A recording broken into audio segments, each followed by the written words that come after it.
right, I'm not seeing a whole lot of movement on the participants tonight, so I am going to go ahead and call us to order. This is the meeting of the CUSD Board of Education for the night of August 13th, 2020 for, I guess, our second regular board meeting of the year. Welcome, everybody. And we are going to start off this evening with the board agenda approval. Before I call for a motion, Stacy, do we have any changes to the agenda tonight? I do. I would like to ask under our discussion action items if we could reverse the order and do our 45-day budget update first and then do our CAC meeting update. Okay, great. So if I could get a motion and a second for board agenda approval with that amendment. I move to approve the agenda as amended by Stacy. Great, thank you, Jerry. And a second? Second. Great, thank you, Phyllis. So all in favor, please say aye. Aye. Aye. Any opposed? Any abstentions? Motion carries 5-0. Thank you. Moving on to our employee organizations for communication. And I believe we do have members of our unions with us tonight. So I'll go ahead and call on Kai Brown, our CEA president, please. Thank you very much, Lori. Great. Well, we're off and running, and welcome to the school year. I want to congratulate everyone on getting it going. It seems like we had a pretty successful day today. I know that there are many people to thank for actually getting to this point. Many folks who worked over the summer, teachers who did lesson planning, many folks in the district office who worked back and forth with myself, our bargaining teams. I know the school boards had to endure some late night meetings as there was many concerns and comments from the public, and we're finally up and running. So, hey, we did it. As we move forward, I just want to remind everyone that we are in this together. And one of the things I've been trying to emphasize as I communicate with my folks is that to remember that we are in it together. And we have, all of us spent a lot of time planning and creating stuff, and you know, we should depend on each other. We're going to get through this together. We need to make sure that we share materials among each other and don't try to be, you know, the lone wolf, because we're not. We're one big pack, and we all just need to make sure that we are relying on each other and collaborating. I think that's going to be the name of the game and what's going to get us through this year. So let's hit the road, you know, and get this year going. And thank you very much for letting me speak. Thank you. Thank you, Kai. Great to hear from you. And I believe we also have Purnima here from our CSEA classified staff.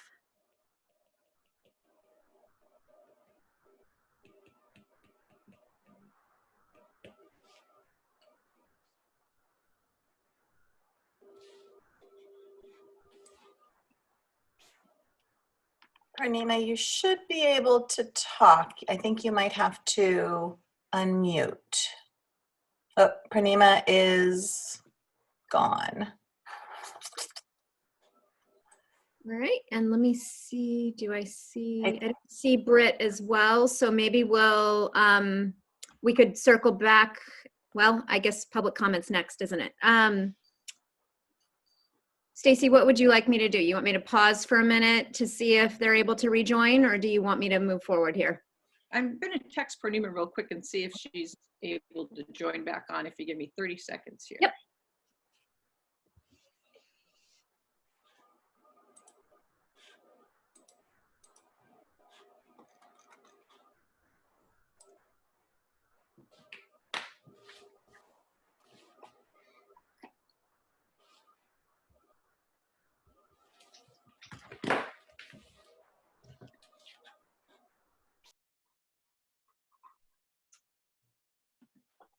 Why don't we go ahead with consent items, and if they are able to log on, I don't see Britt on there either, and nothing back from Purnima yet. So why don't we go ahead and move forward? Great. Okay. We do have public comment for items not on the agenda. I'll just check in with Leslie. Have we had any public comments come in under 4.1? No, there are no public comments. Okay, great, thank you.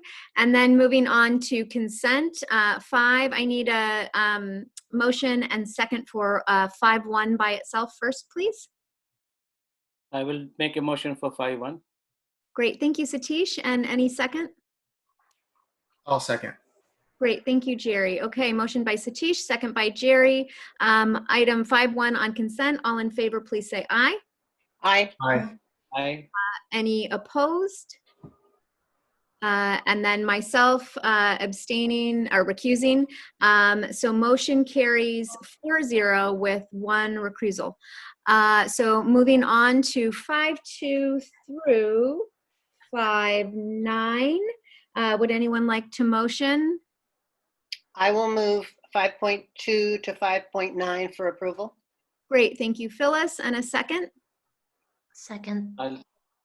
Okay, great. Thank you, Sylvia. So 5.2 to 5.9 on consent, motioned by Phyllis, seconded by Sylvia. All in favor, please say aye. Aye. Any opposed? Any abstentions? Hearing none, motion carries 5-0. Thank you. All right, and let me circle back and see, have Purnima or Britt been able to join back in? I think Purnima is having connectivity issues, and so at this point, no. Okay.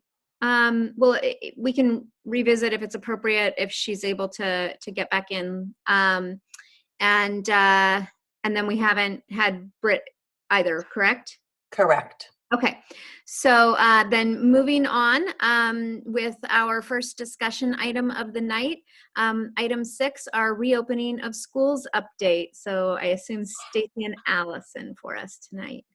Yeah, thank you. So as we've already heard, today was the first day of school, and it's been a pretty fast and furious last 2 weeks preparing and getting things ready. Teachers returned, and so we did want to keep just our update pretty light and just review some of those areas. We do know that we've accomplished a lot of work here in the last week, and we'll have an opportunity to share that at our next board advance, but just wanted to kind of review where we are with our phases and where our instructional minutes are, and then to look at the schedule. So if we can go to the next slide, Jeff.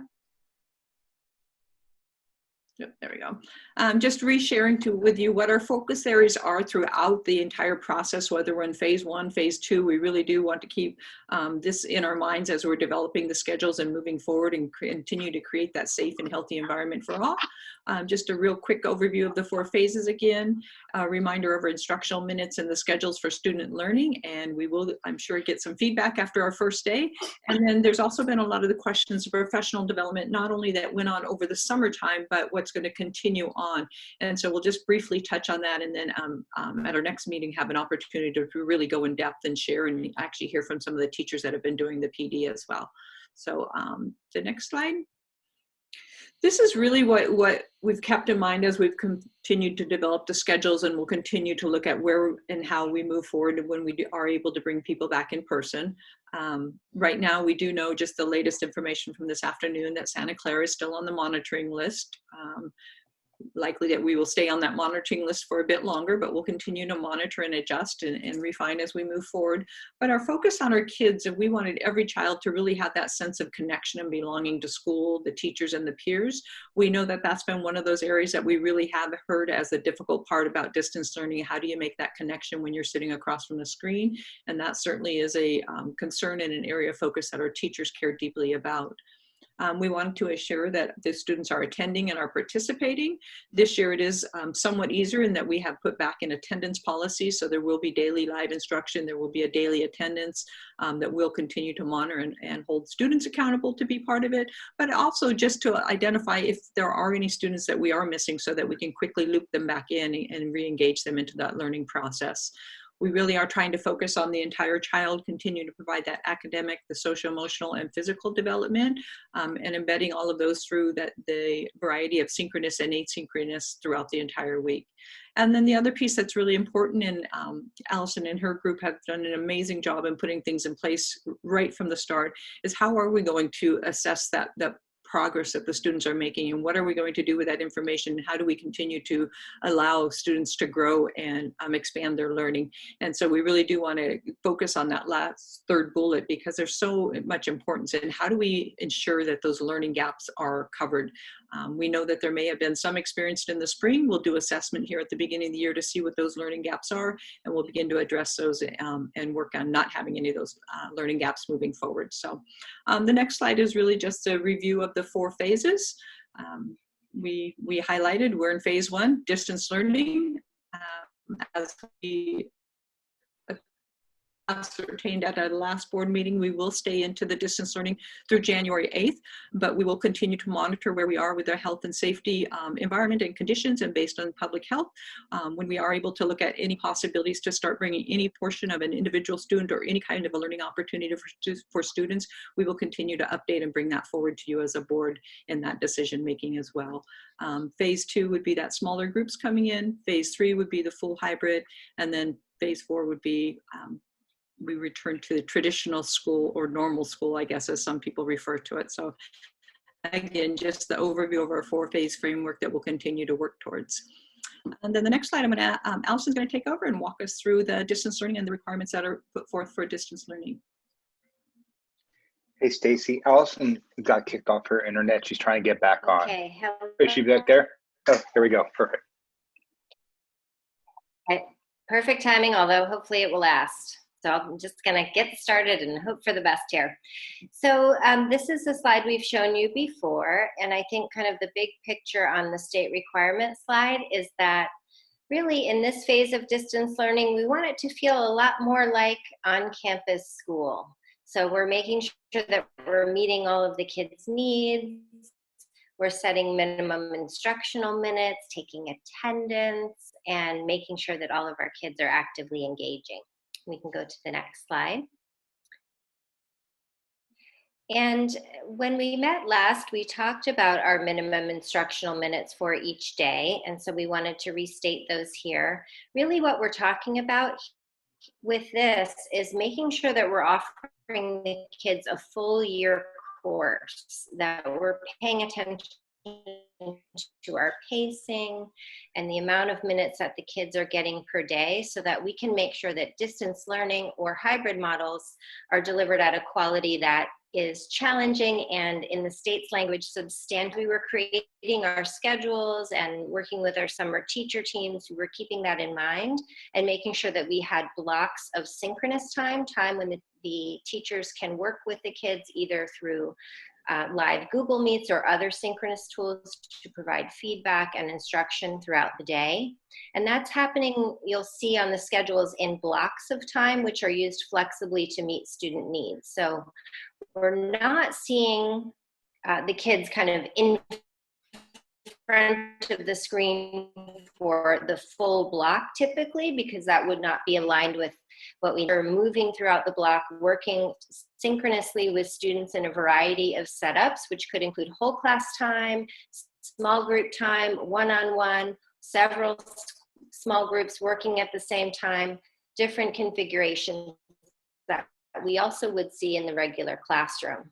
On the Wednesday schedule, we have a morning check-in time for students, and then they are engaged in asynchronous work and exploration enrichment activities also at the elementary levels. And throughout the week, we have scheduled support time for students to make sure that we're having an opportunity for students to engage and ask questions about their assignments over the course of the week. We go to the next slide.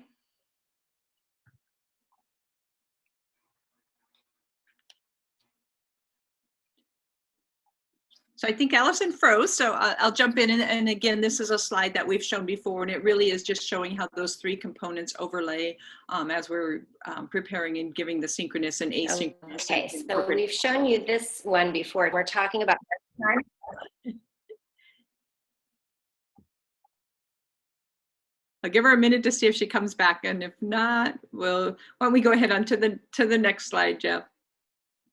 So this was really set up as a sample schedule for the elementary, giving those big blocks of time. Are you able to hear me now? There she is. We heard you and lost you. Okay, can you hear me? Okay, am I back? You are. Yeah. We're just moving on to sample schedule for the elementary.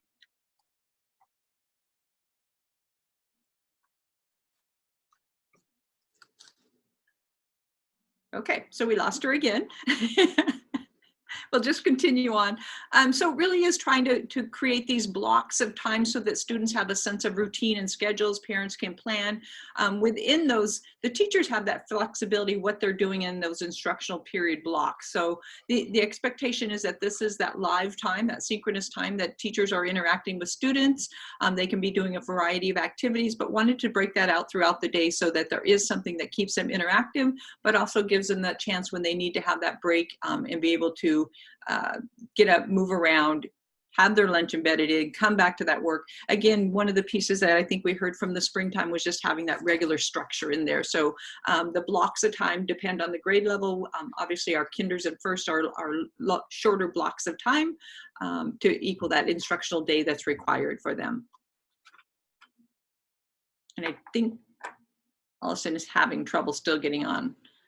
So I'll go ahead with the middle school schedule. Again, we're looking at blocks of synchronous time and trying to mirror what they would do in a regular school day and have their period blocks where each teacher is providing the instruction.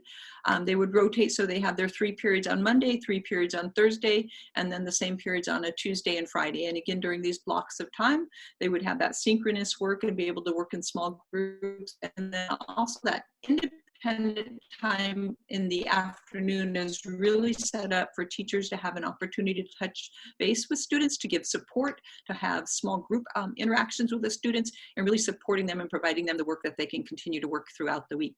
The Wednesday is set up. We still do have a live interaction for every student on Wednesday. That's part of our state requirement that there has to be live instruction every day. So that's built into the Wednesday schedule, as well as then there's a blocks of time for teachers to have PD so they can continue to develop those instructional lessons that support the students throughout the rest of the week.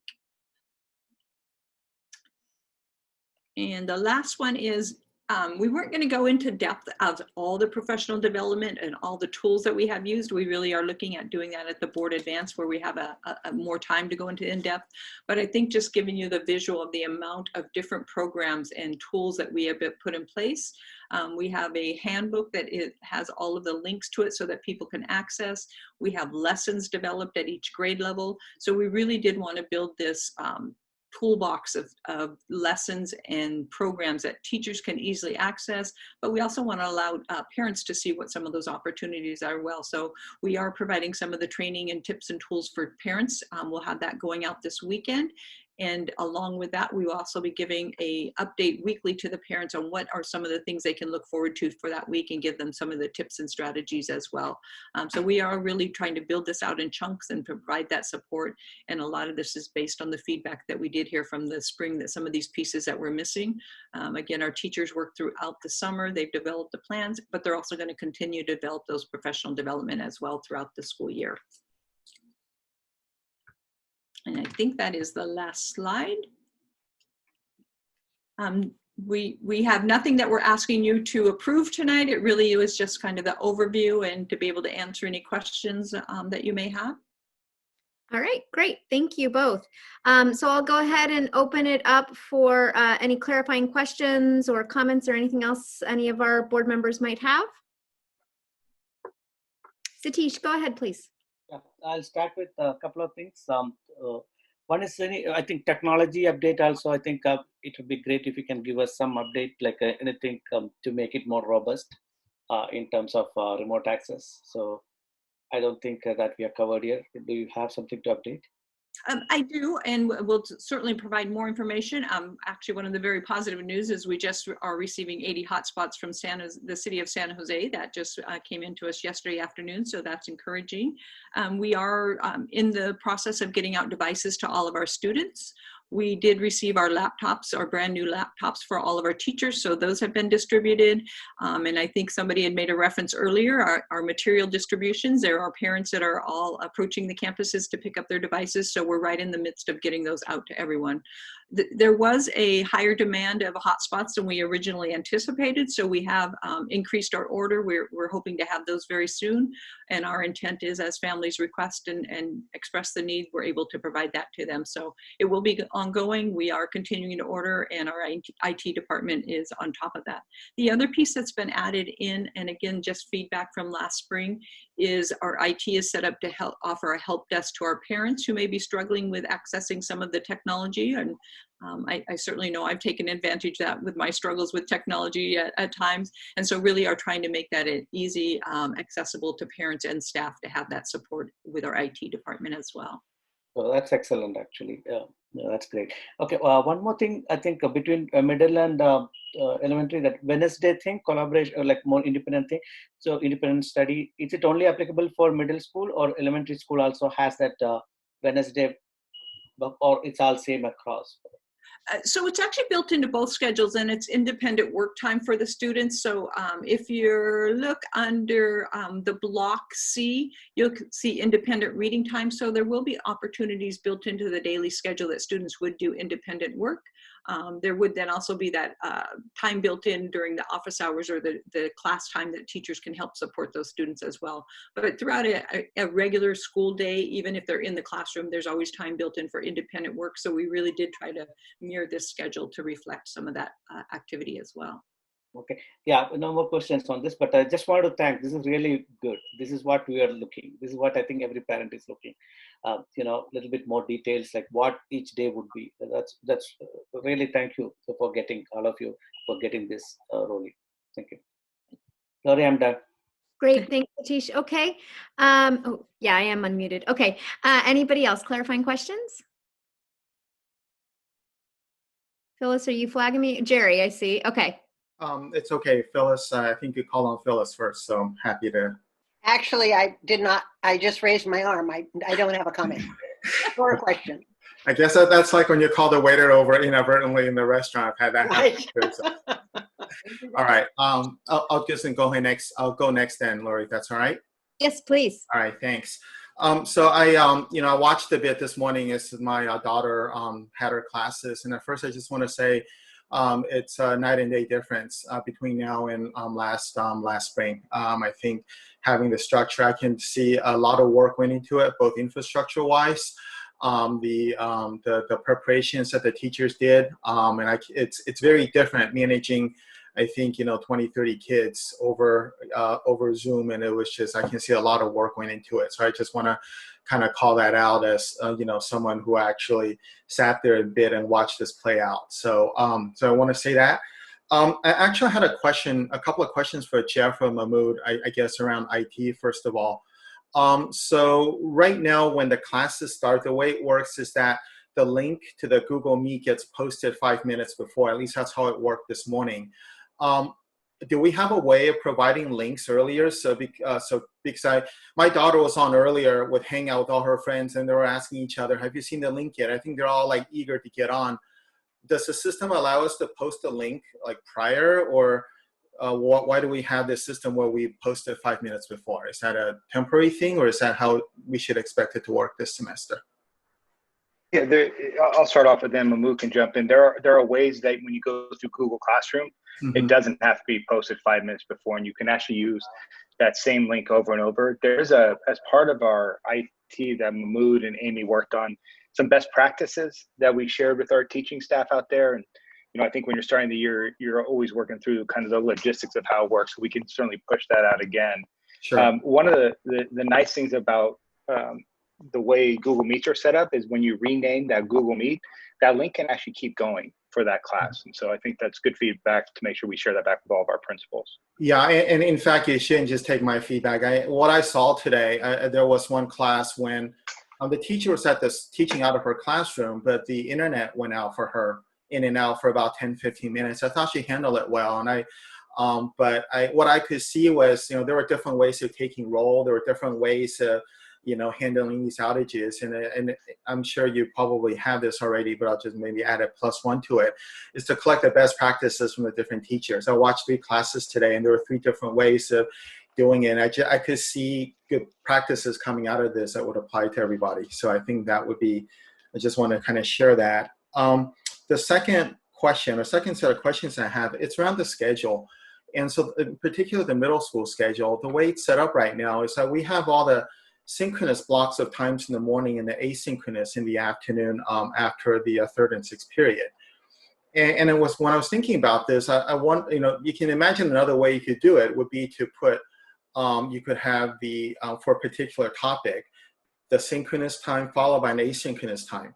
Because as it is now, we're going to be leaving the kids alone for, I don't know, an hour and a half, almost 2 hours, and just working independently. And I wonder, if I had a lecture or if I was learning something from period one, it might be nice to do the asynchronous work related to period one right there and then, rather than waiting 3-4 hours later. So I was just wondering, is this something you guys talked about, and what are the trade-offs that are involved here with this schedule we have versus the other one where we kind of put the classes together, which I think is a lot more like how we do it in regular school. So there was a lot of discussion as to, different looks of the schedule and how to be alternative. And so in those period blocks of time, there's actually, even though there is a 65-minute block of time, there is time for the students to do some of that asynchronous and to start working on their assignments and get feedback. So it's not completely going to be a full class activity during that synchronous time. So they do have opportunities to ask questions about their assignment. And then I know it says independent work on the afternoon, but there really is an opportunity for some of that small group work or individual work. So students would have the opportunity to get help in those three subject areas. I know CMS, we don't have CMS schedule up here. CMS is a little bit different. They're on a 7-period day, so they are fluctuated and their classes are meeting later in the afternoon with still that morning hour block. So I think as we continue to work through, these will be things that we continue to look at and works best. But I know that the two negotiating teams with the teacher union spent a lot of time looking at how they felt like they could better support the students and felt like this was the best trial for them to do, is having that work time and then having that entire afternoon available to work with students in those smaller groups. I see. Yeah, no, I think it's a brand new world for all of us. And so I think we try one and we see how it works. And I think a lot of what we should be doing this semester is really, just sort of learning the lessons and then sort of iterate the way, I guess, software people ship products here in this valley. I think those were probably my main questions. I appreciate the information on the PD. I would just ask when you bring it back, I like to know more about what each of these logos are, but I also would like to know sort of at a higher level what role they play in helping with both best practices and supporting the curriculum implementation. So if we could have a bit of information on that, that would be great. Okay, thank you. Forward to bringing that back. I'm finished, Laurie. Thank you. Great, Jerry. Okay, Sylvia, I saw your hand. Go ahead. So first of all, I also want to echo what Satish and Jerry said in terms of just how good everything looks, and the feedback that I've been getting from parents so far has been really positive. I got to go see the materials drop off or pick up today at a couple schools, and it was so great. The energy was so high, and it was fun to see the teachers excited and the staff excited and the students excited. So I had a couple questions about the learning. If you could scroll back up to the slide about student assessments, go a little bit higher, more, one more. Sorry, no, one more. Go up. Focus areas for our kids, here we go. Focus areas for our kids. So I just wanted to check in a little bit about this, because the idea of having the students self-assess progress toward goals, reflect on feedback and peers, I really like seeing this, because again, as we're talking about authentic learning, as we're talking about how to measure progress and measure learning outcomes, I like that we're looking at different ways to assess that. I'd like to get a little more information on how we're going to have a student self-assess themselves. Like, what's the philosophy behind that or the technique behind that? Yeah, so some of the PD that we were talking about in one of the contracts that you just approved was the iReady contract, and that really is a tool that's going to be used for assessment. And so we have an entire slide deck ready to present to you guys at our next board meeting with all of the details on the PD. So we will be bringing that forward because that's all part of that plan. And We know that there are some state requirements, but we don't know exactly what they are yet. So we thought we would get ahead of it and start putting our plans in place. But we do have everything ready to bring back to you at our next board meeting. Okay, and will that include also assessments from the teacher side as well, from the instructor side? Correct, yes. Okay, because I'll be curious how we're going to do testing and those kinds of things too. The other thing I wanted to point out that wasn't on this presentation was the parent handbook. And I don't think we should gloss over that because that handbook is great. And it's exactly, I know I've been talking about it at the last couple of board meetings, having that ability to equip the parents. And I love that there was these guidelines for how to set up a workstation and set up structures and things like that. And I like that there was technical assistance. There's some confusion, I think, among parents, at least some of the parents I've been talking to, about parent view and student view and the differences and who sees what. Maybe if there's some additional training or I don't know, some sort of tutorial that would be helpful, because I think there's a little bit of confusion about why there's two different portals. What is it that the student's seeing versus what the parent's seeing? Yeah, we can definitely add that in, and I know that Allison and her group is preparing new information to go out every week to parents, so we could add that in as kind of the tips and techniques for parents to be aware of and to have more information about. Great, thank you. That's it for me, Lori. Great, thanks. And Phyllis, are you still all good? You have anything? Just kudos to everybody for a great job done. I think that I agree with what everybody said about what a great job it was. The parent handbook is great. I think we're off to a good start. And when I look at the news and see what's happening in other districts, I'm really proud of us. Yeah. That's it. Thank you. Great. Thanks, Phyllis. Okay. And I will echo what everybody else has said. As a parent myself, with a sixth grader who's making the transition to middle school this year, it's stressful to feel like I'm going through the unknown again for the first time, even though I've, been in this district for a long time. So, kudos for all of the resources that were available. I would agree with Sylvia. I think the handbook was really well done. I think all of the video tutorials that I've received from my child's middle school have been helpful so far. I know there's more coming. I would +1 for Jerry brought up the where the Google Meets are embedded in the Google Classroom is just sort of standing links. Like those were really easy for us. So the standing links for both the meets and the office hours would be super helpful. I know everybody will kind of hit their rhythm and groove over time, and maybe that won't be, the best thing to settle on long term, but this morning that really helped to have the standing ones that my child and I were already able to look at them last night, and he was able to be pretty independent in navigating to those because he already knew where they were, and we were able to preview them. And so that was really helpful in him being successful today.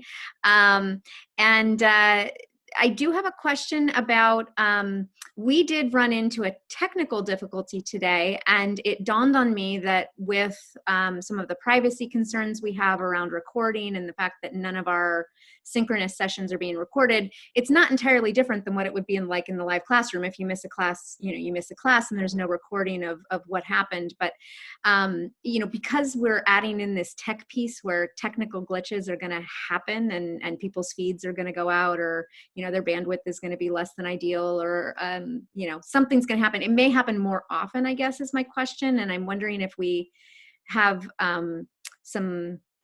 if we have a system in place for how we're going to address that with kiddos who run into errors and things, missing content and or instruction, to help have I don't know what the solution there is going to be, but have we thought through that piece?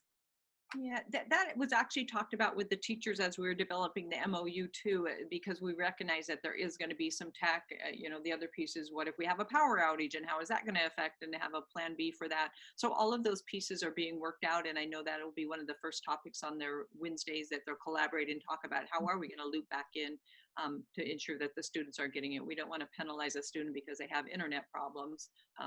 We want to solve and resolve it and make sure that they can connect. And so all of that will be worked out as we move forward too. Okay, yeah, and I know there were some kiddos who were still waiting on device pickup this morning and things just because of the volume of the requests we've had and devices available and stuff. So, you know, if there are classes that are missed, we're gonna be able to address that as we move into the more. I know we've got this first few weeks of the slow entry, but by the time we really hit the off and running on the standards based stuff, we should have a good go-to that's been communicated out for families to give peace of mind for teachers for how we're going to address that. That will definitely be our intent. Yes. Okay, great. And then I think my one other one for this topic would just be to, if you can scroll back up, let's see, I think it's on the slide that is this one, with the minutes and the guided time. Are we, for Wednesdays, I know that's all still in development, and the different staffs at the different sites are working with their FACs to build out what their Wednesdays are going to look like. Do we have a sort of ETA on when we expect to be? Is it going to be by next Wednesday we're communicating more out, or is it going to take a couple of weeks? Do we have a communication around when we expect to know more about Wednesdays? I think a lot of it is already being developed. It's just finalizing it and working with the school sites. We know that, you know, we want to do that live meet for up to 30 minutes. So that's built in. There will be some differences between the sites, what they're doing to set up their Wednesday schedule, but I would foresee that happening fairly quickly and getting those established and out. Okay. So we expect even by next Wednesday, something will have gone out for what that day will look like for kiddos ahead of time. So parents can think about that day, maybe at least a day or two ahead of time. And I know some of the sites were working on that these first 3 days before the students came back, so they may already be ready to go as well. Great. Okay. Yeah, it helpful to have as much, you know, to be able to go through it the night before with him for the first time on everything. I found super helpful. So as much of that, I'm sure that we can do for all parents would be great with that. So I think that is it for me. I know we do have one public comment on this topic, and then we're also going to loop back in with Purnima and Britt. Shall we take the public comment first to maybe close out this item? Yes. Okay, great. So Leslie, could you cue that up for me? Yeah, Dan Barak, Barak. If you could raise your hand so that we can have you join the meeting.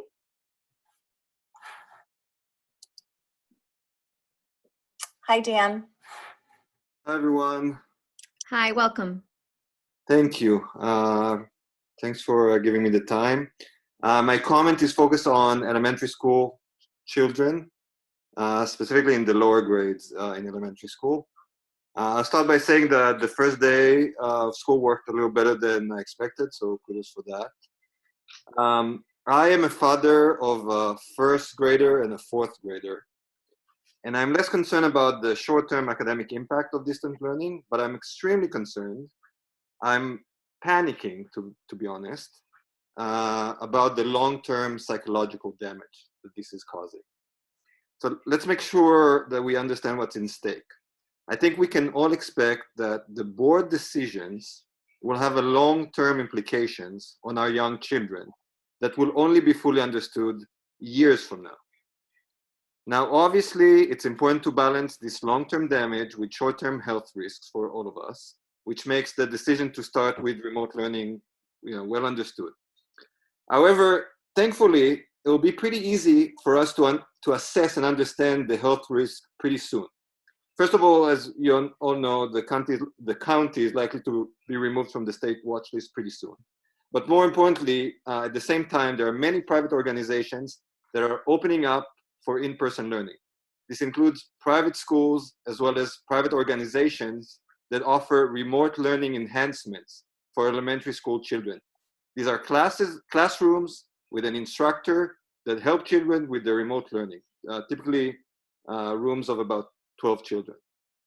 These classrooms are not different from our school classrooms, and these instructors are not more or less immune to COVID than our teachers.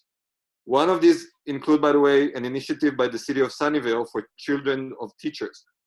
I'll let the irony sink in for a minute. But what's important is this means that within a month or so, hopefully the risk level will be reduced. That's on one hand. And even more importantly, we'll be able to have a much better understanding of the actual risk level to our children and our teachers. With that in mind, and in case that there are no major outbreaks in these organizations, how can we justify continuing to actively hurt our children until January? Can someone please explain in a simple sentence the rationale behind the decision to continue damaging our children, because that's what we're doing here, if all of those conditions are met and we can assess the risk level as being pretty low? Why we continue doing this until January and not reassessing in a month? Thank you, and I yield my time. Thank you for your comments tonight. Okay, and Leslie, do we have any other public comments on this item? Let me double check one more time. We do not. Okay, and any further clarifying questions from the board or clarifications from staff? Jerry, go ahead. Yeah, I actually wanted to pick up on a point that Sylvia brought up, and I want to comment on what the speaker just said. So I think Sylvia brought up a good point, which I meant to also bring up, is that so right now we have Google Classroom, we have Parent View, the whole synergy thing, and then there's emails that come through. And I think as we're moving forward and iterating on the experience, to the extent that we can put everything in one place, because that's the whole purpose for having a portal, that would be great. Right now, at least for me, the times on Parent View are not accurate. In fact, there's a whole class missing. My daughter came to me and asked, how come I only have 2 classes tomorrow? But if you scroll forward to next Tuesday, then there are 3 classes there. But it's fine. These are startup things. But I think as we're going forward, things like that chart that says when each class starts, if we could link the handbook and all that to the extent that we can customize that, at least the homepage of the portal. So all this is all linked in one place. And so I don't have to check 2 websites and a bunch of emails. That would be great. And again, I know there's a lot of pieces coming together. It's a huge integration job. And I'm amazed. I was actually amazed this morning that we could have 30 students on potentially 30 different kinds of devices, right? Because now we have iPads, we have Chromebooks, we have laptops and PCs and all this, and it was all kind of working. And that's actually pretty amazing. And most corporate IT departments would not want to take this on, supporting so many devices. I work for a major PC vendor. We make PCs. We support 2 models that work, A and B, and because and so kudos to you guys. So I just wanted to kind of add that. And then I guess just a thought that what the speaker just talked about. I think there is something, I think for me, it's not sort of coming back to school, in or out of school, but really thinking about, why would we want to come back? Why would we want to, what we can learn remotely and all that? And I think, last time I had brought up maybe the idea if we could bring some of the kids back for some of the social type things, so at least they get to sort of see and interact with their teachers and peers in a physical setting. And what we're talking, like, if at all, weeks from now, it's certainly not anytime soon. I know that there will be, we'll be talking about what phase 2 and all that looks like. And so if we can, I would ask that to be considered. That would be really great, I think, to address some of the issues that the speaker just brought up. Okay, thank you. Anybody else? I have one more. If I understood right, but Stacy, maybe you would have more information. Do we know, I don't know that any waivers have been approved in our county at this point. Is that correct for any grades? That's correct. I believe there have been ones that are submitted, but they're being reviewed. Majority of those are coming from private schools. A few are coming from public schools, but nothing has been approved at this point. Right. And my understanding is the few that have come forward for public schools all involve high needs, special populations. Correct. Yeah. Okay. I just, if we could if it's appropriate, if you learn more about that, if that could be a regular update in the Friday memo, that might be helpful just to keep us all on the same page with what's out there. I know if I understood the update today, Dr. Cody was saying that she doesn't expect us to come off the watch list anytime soon, and that there weren't any waivers that had been approved yet. But if we're, you know, if any of our sources are indicating that's changing, it would be good if that could be in our Friday memo. And anybody else on this item, any closing comments? Okay, seeing, hearing none. Before we move on the agenda, while we're still on this reopening item, we had some technical difficulties hearing from our other two employee groups earlier. So while we're still on this reopening item, I'm going to invite Purnima and Britt, if either of you would like to speak. And I see Purnima. Hi, Lori, and thank you so much. And sorry about that. I had some internet glitch, and I'm sorry about that. So good evening, everyone. Hope you're all doing well. Thanks to the board for giving me this opportunity today. As we start this challenging school year, it certainly feels daunting. With the able support of the board and the executive committee, a lot of unknowns have definitely been put in place. The protocol developments and other collaborative sessions have been paramount in ensuring that all our staff and students are safe during these times. And I definitely want to give a big shout out to all the classified staff, the secretaries, the technology personnel, the librarians, and all the others who have worked tirelessly and have been instrumental in helping the teachers and students transition to this new mode of instruction. On behalf of CSEA, I would like to wish the entire CUSD community the very best and hope that this year will be etched forever in our minds as we strive to inspire our students. I hope that we all cherish this unprecedented year, just as we have done in the years gone by. Thank you very much, and I'm looking forward to an exciting year ahead. Wish you all the best. Thank you so much. Thank you, Purnima and CSEA. Okay, and then Britt, SEIU, would you like to speak tonight? Yep. Great, welcome, Britt. Hey, thank you. So yeah, Purnima said some great things there, +1. The things that I wanted to say is just how grateful I am for the SEIU members to help get school ready for today. Congratulations on starting school. I heard there was some challenging times out there with the internet connections and things like that. So we're all learning, trying to adapt.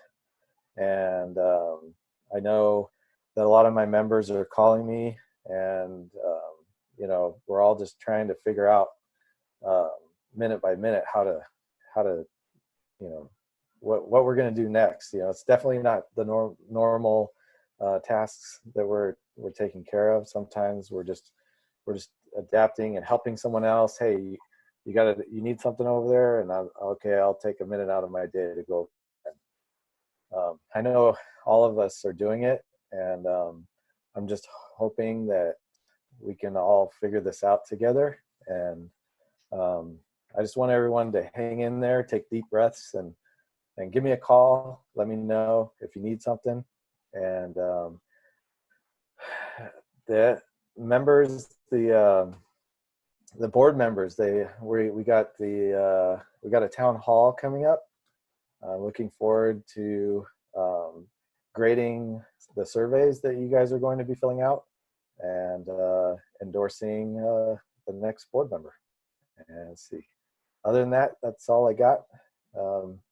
Glad to have my video on here. I feel more personable, you guys being able to see me.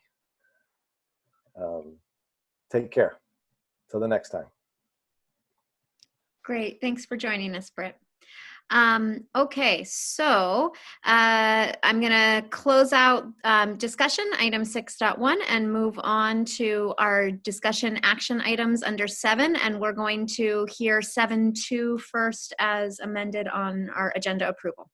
So budget update, 45-day budget update. Welcome, Jeff. And good evening to the board. Dorothy's also going to be joining me tonight. Before we jump off, I just want to give kudos to our business services department. Some of them are watching. This is actually like the third or fourth version of our budget that they've done since May. So that's a lot of time and energy that they did, and just I'd like to just appreciate all their work, and I know Dorothy would too. So tonight's agenda really is a discussion action. It does need to be approved tonight. The 45-day budget update is required this year because there's a substantial difference in our budget from when the board approved it in June. And that came through what changed with the state. And we'll talk about some of those biggest differences in the budget. So we have really 5 areas that we're covering tonight. You know, a full update on the 45-day budget, which will reflect our multi-year projection. We're going to provide an update on the COVID costs. We hit on that a little bit last board meeting with some of the categories, but tonight we'll be talking more specifics on as to actual dollars. And then we'll go over some of our next steps tonight. And so I'm going to turn over to Dorothy to highlight some of the significant changes to the budget. Thank you, Jeff. Good evening, board. So I want to start by saying that the 45-day budget is challenging, but it's kind of like it's a good challenge because it kind of make me feel better that I'm working on something a better budget. And so the changes that happen that significantly changed since the May revision is the removal of the 10% reduction in the budget. We put 7.92 because it is considering the 2.31 COLA that was estimated originally. And since we're not getting COLA, it's a reduction of a whole 10% in our base. And so we're getting some categorical program, the reductions are being restored. And overall, the state add $1 billion towards learning loss mitigation and changes formula. So you're gonna hear a little bit more of the learning loss mitigation a little bit later.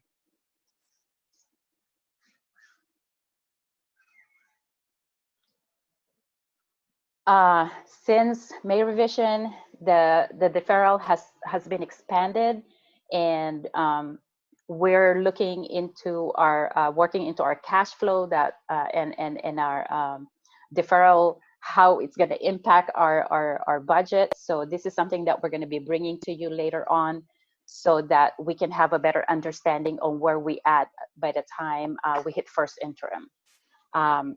We are also eliminating some of the triggers in the revenue reductions, and our cash balance right now looks okay. And so once I start working on the cash flow projection for the whole year, I think this is where we're going to see how it's going to impact us, and we want to bring that to you so you have a better understanding.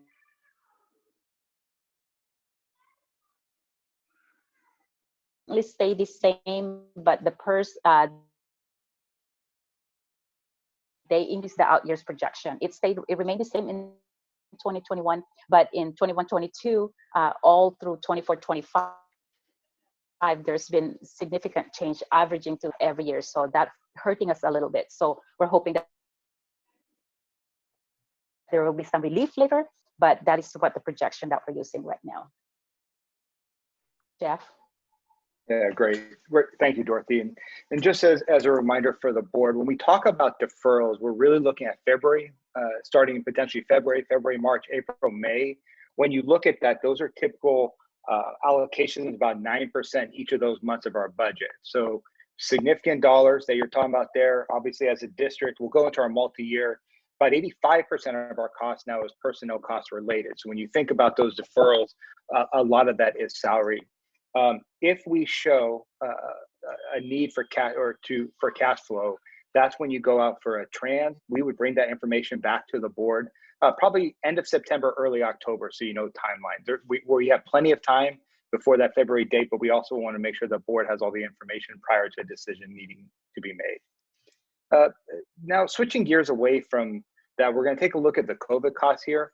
And I really look at COVID costs in 3 ways right now. We have the costs that we have already that already hit our budget, incurred since last year when we started seeing the increases in March.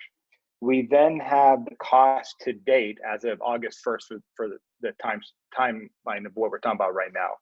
And then we have some of our projections coming up. I would say we're very confident with what our costs were last year. We know what those were. We're pretty confident in what our costs are as of August 1st. We have very few of those balances unknown at that point. With the projection, that's the most up in the air. So I just want to make sure you guys definitely recognize that difference with it. Every department in the district was impacted. Every school site was impacted by it. And every time Dorothy and I bring you a budget update, we'll make sure we hit on any additional COVID costs that we're taking on as a district. And so the number one or the biggest factor that we lose is that 2.31% of COLA. And when we talk about the budget, every year operation costs go up about 4.5%. As a district, we've had to mitigate that by laying off employees. And so when you have a loss of COLA of 2.31%, that really truly hits our bottom line and our stability as a district. And that means $3 million, as Dorothy referenced earlier. As of right now, when we look at instruction and instructional technology, it's about 1.6 million in costs. Cleaning costs and equipment is only around 40,000. Really, that was from last year at that point because we had overtime during the time that we were in school when we started seeing or changing our practices related to COVID. And then we started buying different equipment to use over the summer for both the efficiency and better cleaning. The other piece of it is we've only spent about $160,000 on PPE supplies right now. And the biggest part of that is we received a tremendous amount of supplies from the state to the county office. And then we picked up our supply from the county office. And that included face shields, thermometers, masks. So that really obviously helped us. And it also gave us sanitizer, hand sanitizer. And so those are huge, budget items that our budget would reflect much, much higher if we were not able to receive that allocation. The student services impact is 1.6 million. What that includes is about a $20,000 per day, or $20,000 per month, not per day, I'm sorry, per month on loss of revenue from having our normal sales. So what we've really had to do as a team, and Nicole and Linda in Student Nutrition, they've had to adjust all of our purchasing so that we don't run too far in the deficit with it, because as a district, we've always been in the black in student nutrition. We've never had to use general fund dollars to offset our student nutrition costs. Under personnel costs, this is one of those where it's some costs to date and some projections going out. Because of the way the leave language works with it, we're trying to be prepared for employees that have to utilize leave more. And so when you're looking at sub-costs, stipends, and all those things, it comes to about $1.7 million. So part of that is actual cost, part of that is a projection. Enrollment, when we started the year, we were anticipating an enrollment around 16,080. We'll be able to get a 10-day count, which we can include in the board update or board weekly.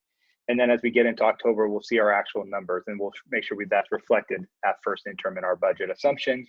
I believe we shared HVAC with the board last meeting. All in total, that's about $9.1 million as of August 1st. What is good news for us is we are expected to receive some revenue. This does not include any FEMA money. We have applied for the grants for FEMA, but we haven't really received any of the money yet. But FEMA, it's an unknown amount of what we would receive. I don't even have a projection for the board of what we could receive from FEMA, but we've done all the paperwork for it. So when you take a look at the Senate bill, CARES Act, Senate Bill 98, the Coronavirus Relief Fund, the Governor's Emergency Education Relief Fund, as well as the Learning Loss Mitigation, it comes to about $6.6 million, which obviously is a tremendous help if we weren't receiving that. So as of right now, it's about a $2.5 million difference between what we are seeing on our COVID costs versus what we are slated to receive. Now we're switching back to the multi-year. So again, this is with all these assumptions built in. What I will share with the board is we have not brought in, because we haven't received any dollars yet, we are not including any of the one-time money related to COVID relief. We have not rolled that into our restricted dollars yet, just because we don't have that money in hand outside of, I think it's about 23 or 24,000. So we did not want to include that just because it's not there yet. Go ahead, Dorothy.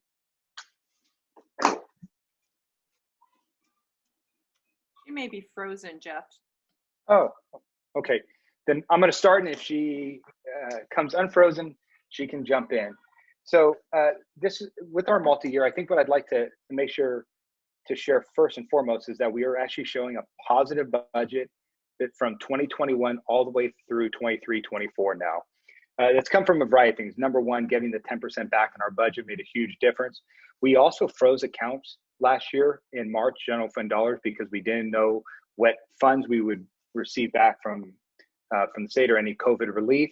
And so through all that, we are showing actually the board reserve of 6% in year 2021, 21, 22, and 22, 23. One of the things that we shared at the board in June was that if we are able to meet both the 3% state reserve and the 3% board reserve, we would do so. What I would also say though is this is subject to change. These are our numbers today. As we continue to look at the impact of COVID, we look at the impact of leave. Obviously, this will change. The other thing that's important to note is in 22-23, that is the last time that we're able to count the parcel tax. Right now, that brings in just about $8.67 million. I will say that $8.67 million that we lose is probably, well, it isn't probably, it is the number one factor why in 23-24 we're showing a negative of 8 million, the structural deficit. And then when you see in 24-25, we don't meet any of our reserves at that point. So the adjustments we make in 2021 obviously greatly impact 24-25. The continuation or renewal of our current parcel tax, should that go through, would be 8.67 million, be applying that in the year 23-24. You would actually, based on the modeling that we are showing today, it would actually show a no structural deficit at that point. And we would be able to actually bring back potentially some programs and some of the cuts that we've made to all of our department budgets as early as 23-24. I say that cautiously because we do know 24-25, we aren't able to meet any of our reserve levels. The other thing that's important to note is that the COLA for all 5 years is at zero based on what we learned from school services. Jeff, could you talk a little bit about the funded ADA and explain, because we are in that holding pattern for where we're funded at the 19-20 enrollment, but then we do come back onto the system on 22-23, and that's where we see that big difference of the student enrollment? Absolutely. Sorry, I should have started off that. Thank you, Stacy. So if you look at the 2021 year, our estimated daily attendance, our P2 data is at 15,763, and our funded ADA, which was really from our previous year now, 19-20, when you look at that 16,336, we actually get to carry that for the 2 years. So that's why when you see that funded ADE back years, that greatly helps us because we're in such a significant decline in enrollment. In 22-23, we start reflecting our actual numbers. As we were talking about this year, we were slated for about 16,080 students, is what our projection was. I did not run the report. They will run that at the 10-day count. As we reflect it, we'll come back and revisit that number. So we actually got a little bit of help this year, considering that our enrollment, it gets to be carried forward one more year for our funded ADA. And then the last slide, and I know the board appreciates being able to see our FT count any year. As I was sharing earlier, we actually saw our employee costs used to be around 89% or 89.5%. We said every year what a personnel costs were of our budget. Right now it's at about 85%. We have 1,480 FTE. As a reminder, if our FTE doesn't mean number of people, we have more people than that because of some part-time positions that we have across the district. You see our distribution between our certificate, classified, and management. That is a decline in management positions. As we talked about last year, we were one of the lower total management positions in the county, and that will continue going forward. And then the total cost of 1% this year is about 1.4 million. And now to take any clarifying questions or comments. This is discussion action tonight. Thank you. All right, I am forgetting who went first last time. Was it Jerry? I think it was Satish. Satish, thank you. Satish, do you have clarifying questions? Sorry, I should have written down my order. Yes, I think the COVID cost. Thanks, Jeff. Like the COVID cost, you said that it's as of August date, right? So some of the projections we are putting for the year, right? So that is correct. Yeah, especially for the personal costs and things like that, right? It's for the whole year. So this whole 9.1 million is this could change, right, over a period of time. What I'm trying to say is this is like a temporary cost, or it would vary over a period of time. But a personal cost added, it's about 1.7 million out of this. This is for the whole year, or it's That it is. We're projecting out for the whole year. That includes some costs we already have. We have some employees that are currently out under leave. We have some that have already received stipends over the summer. You know, Allison and all the work that Ed Services did working with our teachers, there were stipends for that. Our nurses that worked over the summer, there's stipends that have already been paid for that. And we also are already beginning, like I said, to pay out for the leave. Remember, with COVID, it's 12 weeks. The first 2 weeks, and Stacey, please correct me if I'm wrong, the first 2 weeks, it's 80 hours or about 10 days of full pay. Then the 10 weeks of Family Leave Act kicks in. And I think if I heard correctly, you said sometime in September we will have a revised one based on how much additional one-time cost we have, one-time revenue we are going to get it from federal or state, kind of, right? When would we know that? Do you know the COVID against COVID, relief kind of things? Are we anticipating sometime in the next couple of months or something like that, or in the next revised one we can see that? Or and I'm sorry if I'm not following the question, but we're slated to receive 6.6 million from COVID. Right? I'm sorry, I went the wrong direction on the slide. I apologize. Give me 1 second. So we're expecting to receive 6.6 million. That is going to happen. I mean, that's 6.6 million. There's no reason for us not to receive that. We just haven't received it to count it for our multi-year projection. And with FEMA, though, we don't know if we will qualify or receive anything for FEMA.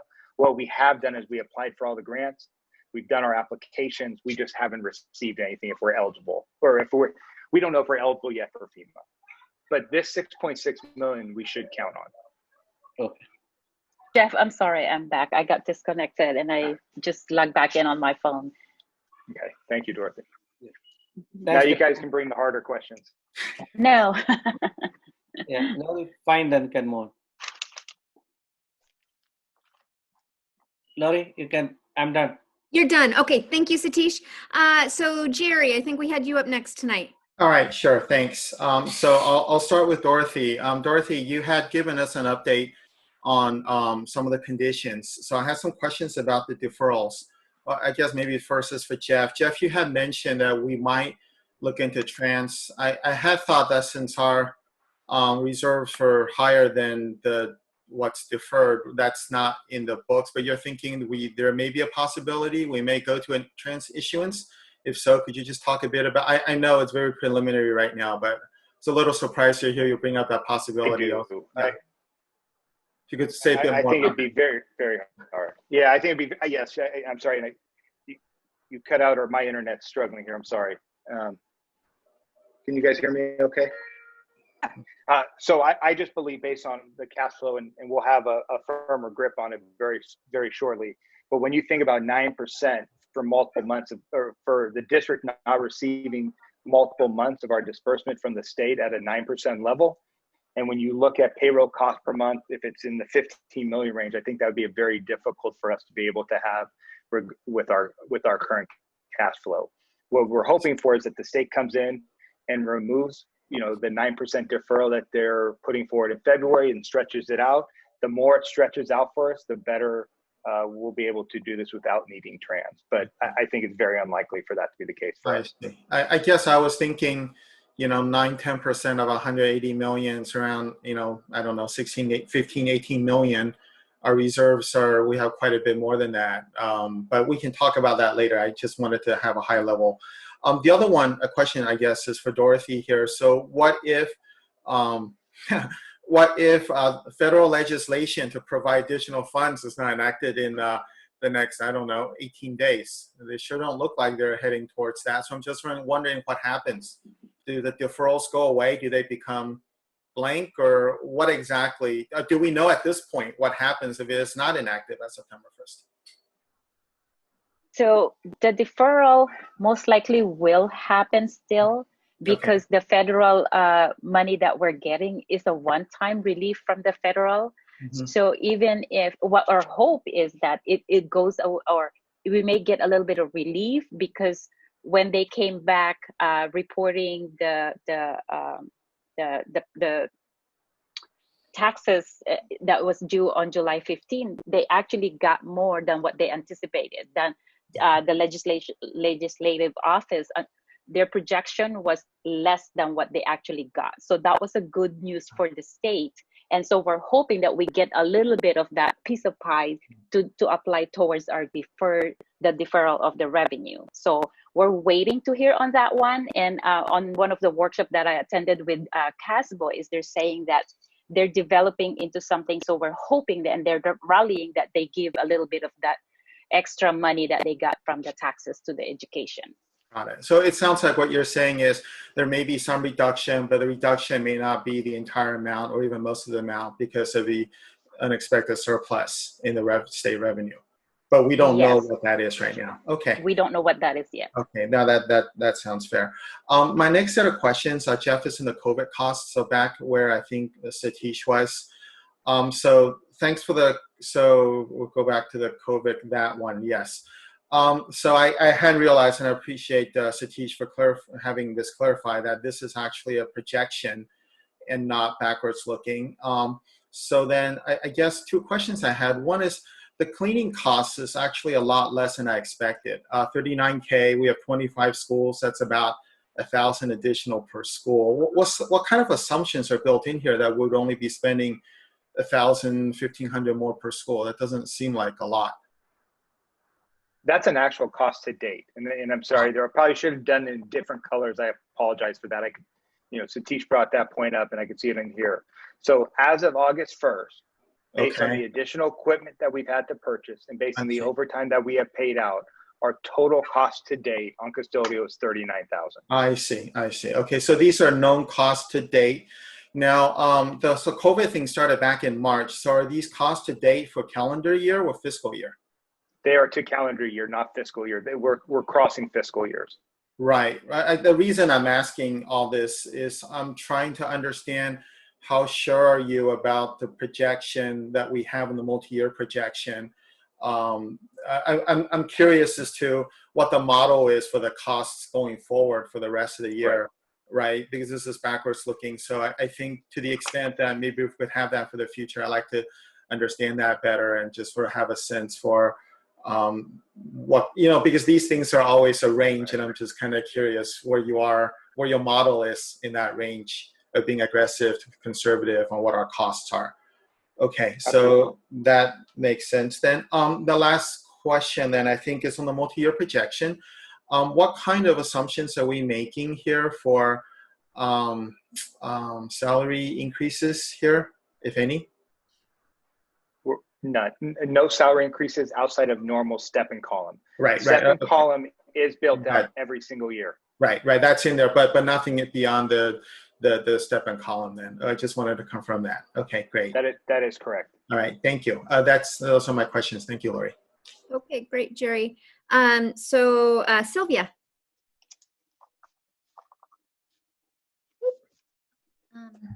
Jerry asked a lot of my questions. I wanted to go back to that COVID cost real quick though, just to clarify, because I understand that the one-time revenue is 6.6, but the costs, looking at the list, some of these seem like one-time costs and some of them seem like ongoing costs. And so can you just clarify a little bit about which one of these are kind of like one and done, or because I would imagine like, for example, some of the PPE supplies we're purchasing now, we'll be able to continue using them.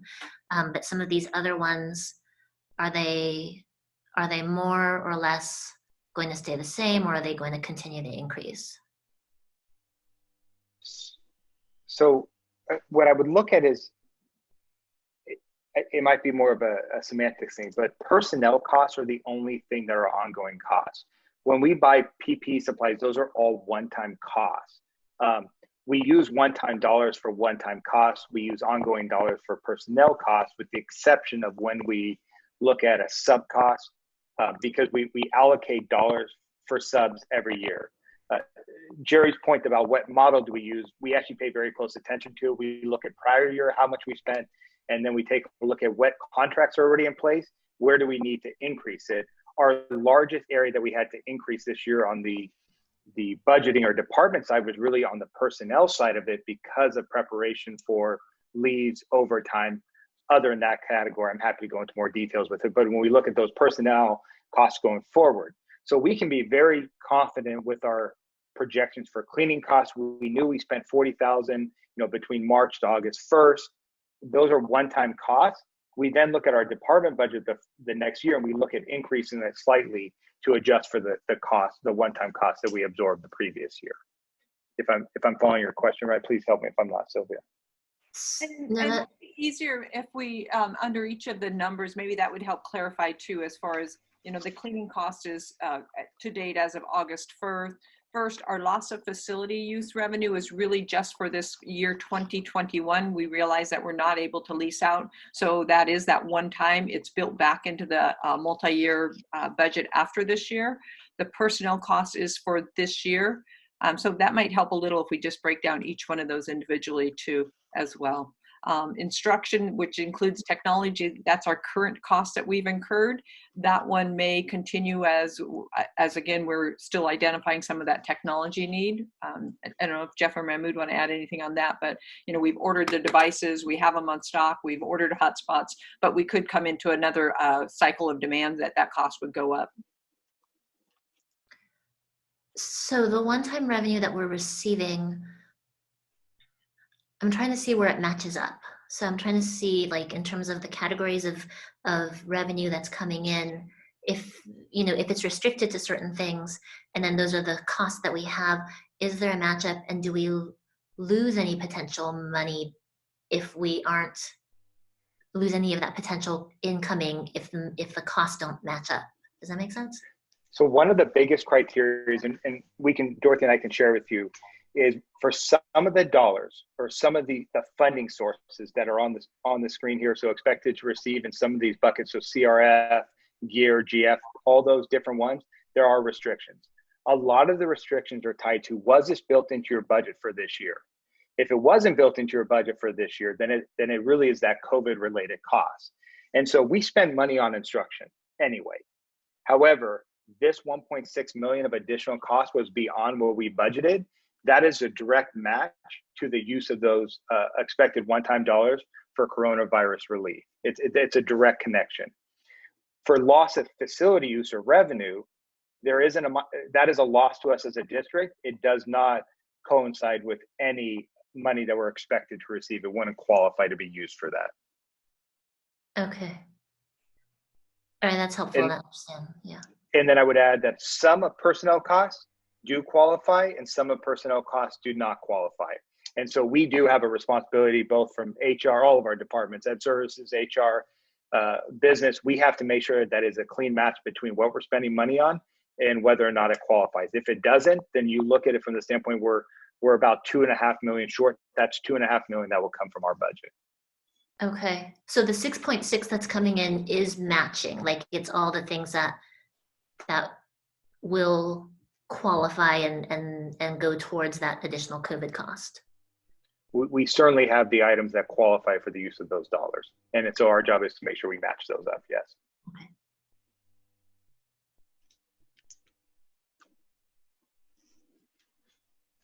I'm good, Lori, go ahead. Good. Okay. Phyllis? I think my colleagues have done a very good job. Thank you for the great questions. I'm good. Okay. So I have a few.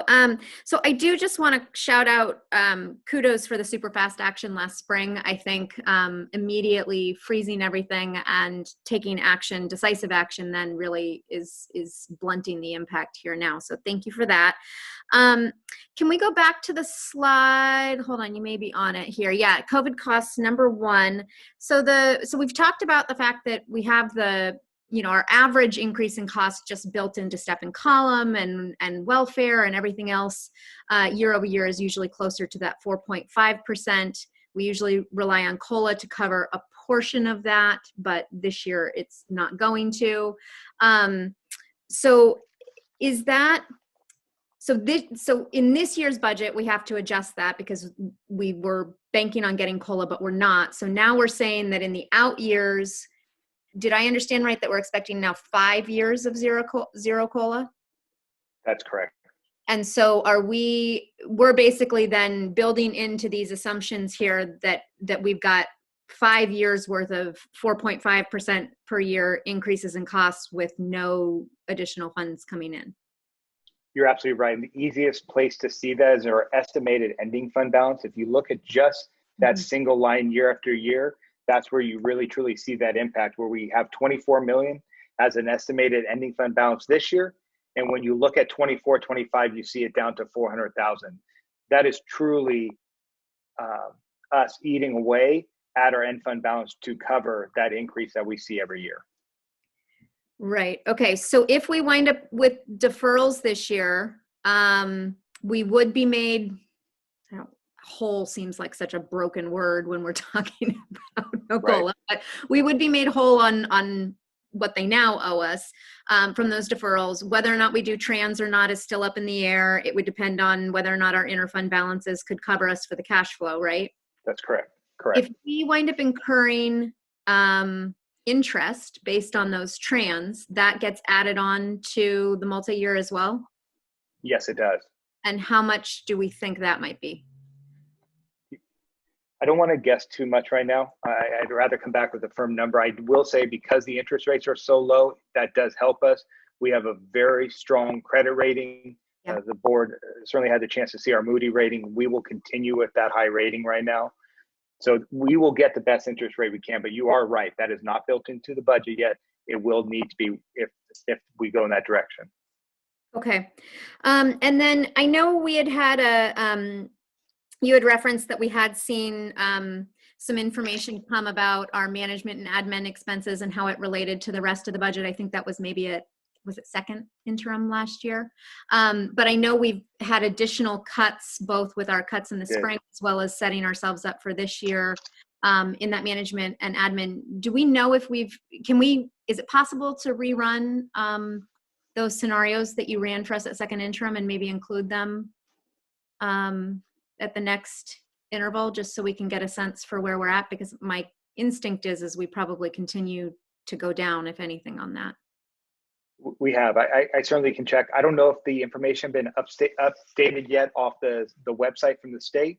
If it hasn't been updated yet, if I may bring it back as soon as it is updated. If it is ready to go, we can bring it back to the next meeting. Okay, perfect. And then in the list of things that we have costs on related to COVID, the HVAC infrastructure piece is called out. Are we anticipating right now, from what we know from any of the state lists that we're working our way through to be prepared for when it is time, are we expecting to have to make any other, infrastructure probably isn't the right word, but I'm thinking things like touchless soap dispensers, touchless paper towels. Like, are we expecting to have to put in any other equipment the same way we are with the HVAC filters that might have a cost that is or isn't built in here yet? So we didn't include it in here, but we've actually went through and made sure soap dispensers over summer, I think it was something like 250, 260 soap dispensers have either been installed or will finish being installed this week for next to any room with a sink across the district. We did a survey last year. Thank you to our principals and teachers that helped fill that out, but we wanted to make sure and identify any rooms that didn't have a soap dispenser in that room. And so we're able to do that. The only thing that's on back order for us right now is we had installed paper towel dispensers across the district, but it wasn't enough. We learned at the end of the last year's survey. So we're waiting for that to come in, then we'll install that into our classrooms.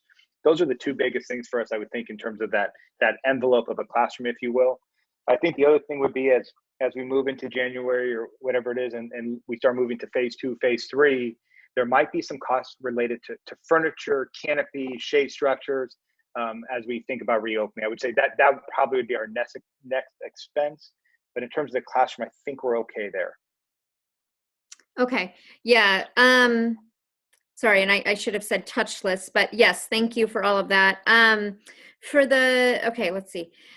We had talked last spring about some of the costs that we were looking at facing that were COVID related sort of by extension was our vacation liabilities. Do we know where we landed with that? And are we anticipating more of that this year coming our way? That is included, I'm sorry, under personnel costs. I believe it was about $400,000. Dorothy, please correct me. I believe we already incurred that. I would correct. assume that would, thank you, Dorothy. And I would assume that would be the case next year too. Like a kind of a similar rate, but for the whole year rather than just the portion of the year? Maybe a little bit less than the 400,000 that we saw this year. Okay. Just because if things do open up, our employees might be able to take their vacation that they so well deserve, but it's a little bit hard right now for them. Yes, absolutely. Okay. Yeah, no, more just speaking to where I'm thinking about the cash on hand issue. Right. Absolutely so well deserved, but, and earned, but you know, as far as my cash flow thinking, as far as the PERS, so we're seeing still no relief at all coming from any branch talking about any relief to the increase in the out years on the PERS, and yet we're getting now zero COLA. We don't expect they're not going to do anything separate from the COLA for us on that, from what you're hearing right now. I haven't heard anything. I would hope, and I don't even like using that word when it comes to budget, but it's one of those things that you think when they look at a 0% COLA and pretty significant increases around PERS, one would make the assumption that they have to do something of an offset, because I think we're super conservative, but other districts are not going to be able to pay this. It's going to create just a massive deficit for districts. Yeah. Well, I mean, the COLA isn't even enough to cover our costs, let alone now with the COLA. So, okay. I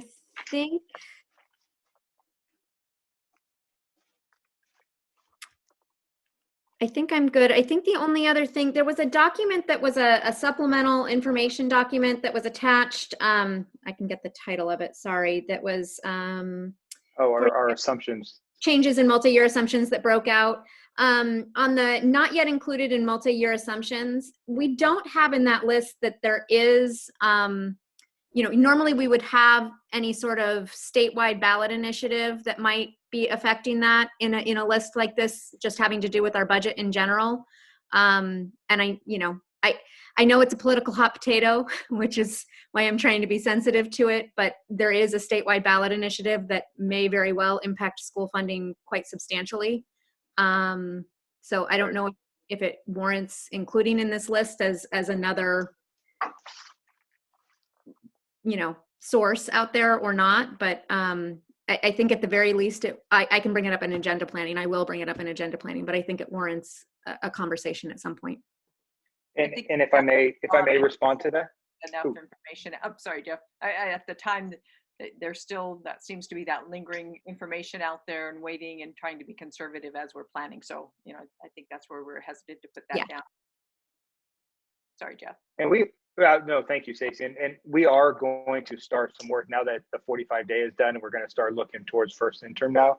We are going to do an assessment of what the potential from a factual standpoint, of course, of what the Prop 15 could do for a district like ours. And so we will begin that assessment after the 45-day is submitted.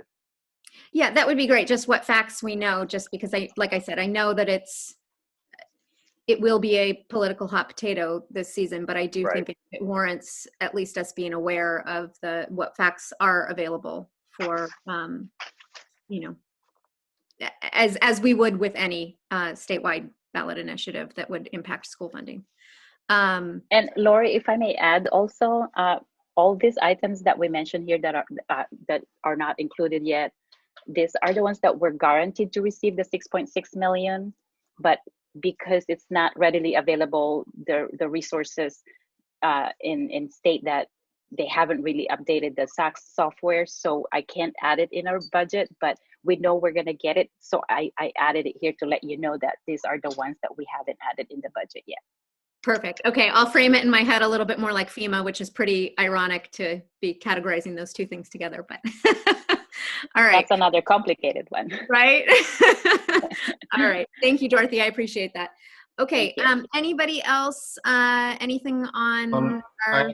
Yes, Jerry, go ahead. Would it be all right? Yeah, thank you, Lori. I just wanted to add support to what Lori brought up on Prop 15. I think it's something we should discuss, and I even be up for expressing support for it formally. So I'll just add support to her idea. The other one I forgot to bring up, Jeff, is are we expecting any sort of contributions from CEF this school year? We have a meeting that's supposed to be scheduled with CEF coming up here. Stacy, do you want to comment on that at all? So we are sitting down to talk with them to see what available, knowing that we are in some need of some other additional funds. We may be in a position to ask them for some additional. So we haven't included that into the budget yet, any additional funds from them, but we will be doing an ask. All right. Well, thank you. Thank you for meeting with them. I certainly hope that that comes through and they can help us with some of these needs that popped up. So I think just to clarify my ask, Jeff, if I could, in future updates, get a sense of what you think the COVID costs are for the coming year, because I think a lot of it, to your point, is going to come from things like, because I'm expecting sometime this school year, we're going to transition into phases 2 and 3. And so canopies and cleaning costs, that's not going to be cheap. So just having some sense of what you think that is and then a model behind that would be really great. So that's my ask on this. Thank you. Thank you, Lori. Yeah. Anybody else on this one? No. Okay, seeing none. So this is an action item. So we do need to, Jeff, you need just a straight up approval. Is that what you need? Yes, please. Okay. So if we can have a motion to approve the accept the 45-day budget update from staff. So moved. Jerry moves, and a second, please. I'll second it. Satish seconds. Great. Thank you both. And any further discussion on this one before I call for the vote? Hearing none. So all in favor, please say aye. Aye. Aye. Any opposed, please say nay. Any abstentions? Motion carries 5-0. All right, so moving us back to 7.1, our Community Advisory Committee update. And Stacy, I assume you're kicking us off on this one? I'm happy to, yes. So great. Just wanted to bring back to the forefront. It's been a very busy summer, and we left off in June talking about our CAC, and just wanted to kind of give another review of where we are and what the intent with CAC is, what our timeline is, what our charge is, and then really to have an opportunity to talk with you as a board as do we want to give further directive to the CAC. Our first meeting is coming up very quickly. As a matter of fact, it's next week. So Jeff, can you open up the CAC review for August 13th, the top one there? That'd be great. And then we can go on to the second slide there. And onto the third slide, actually.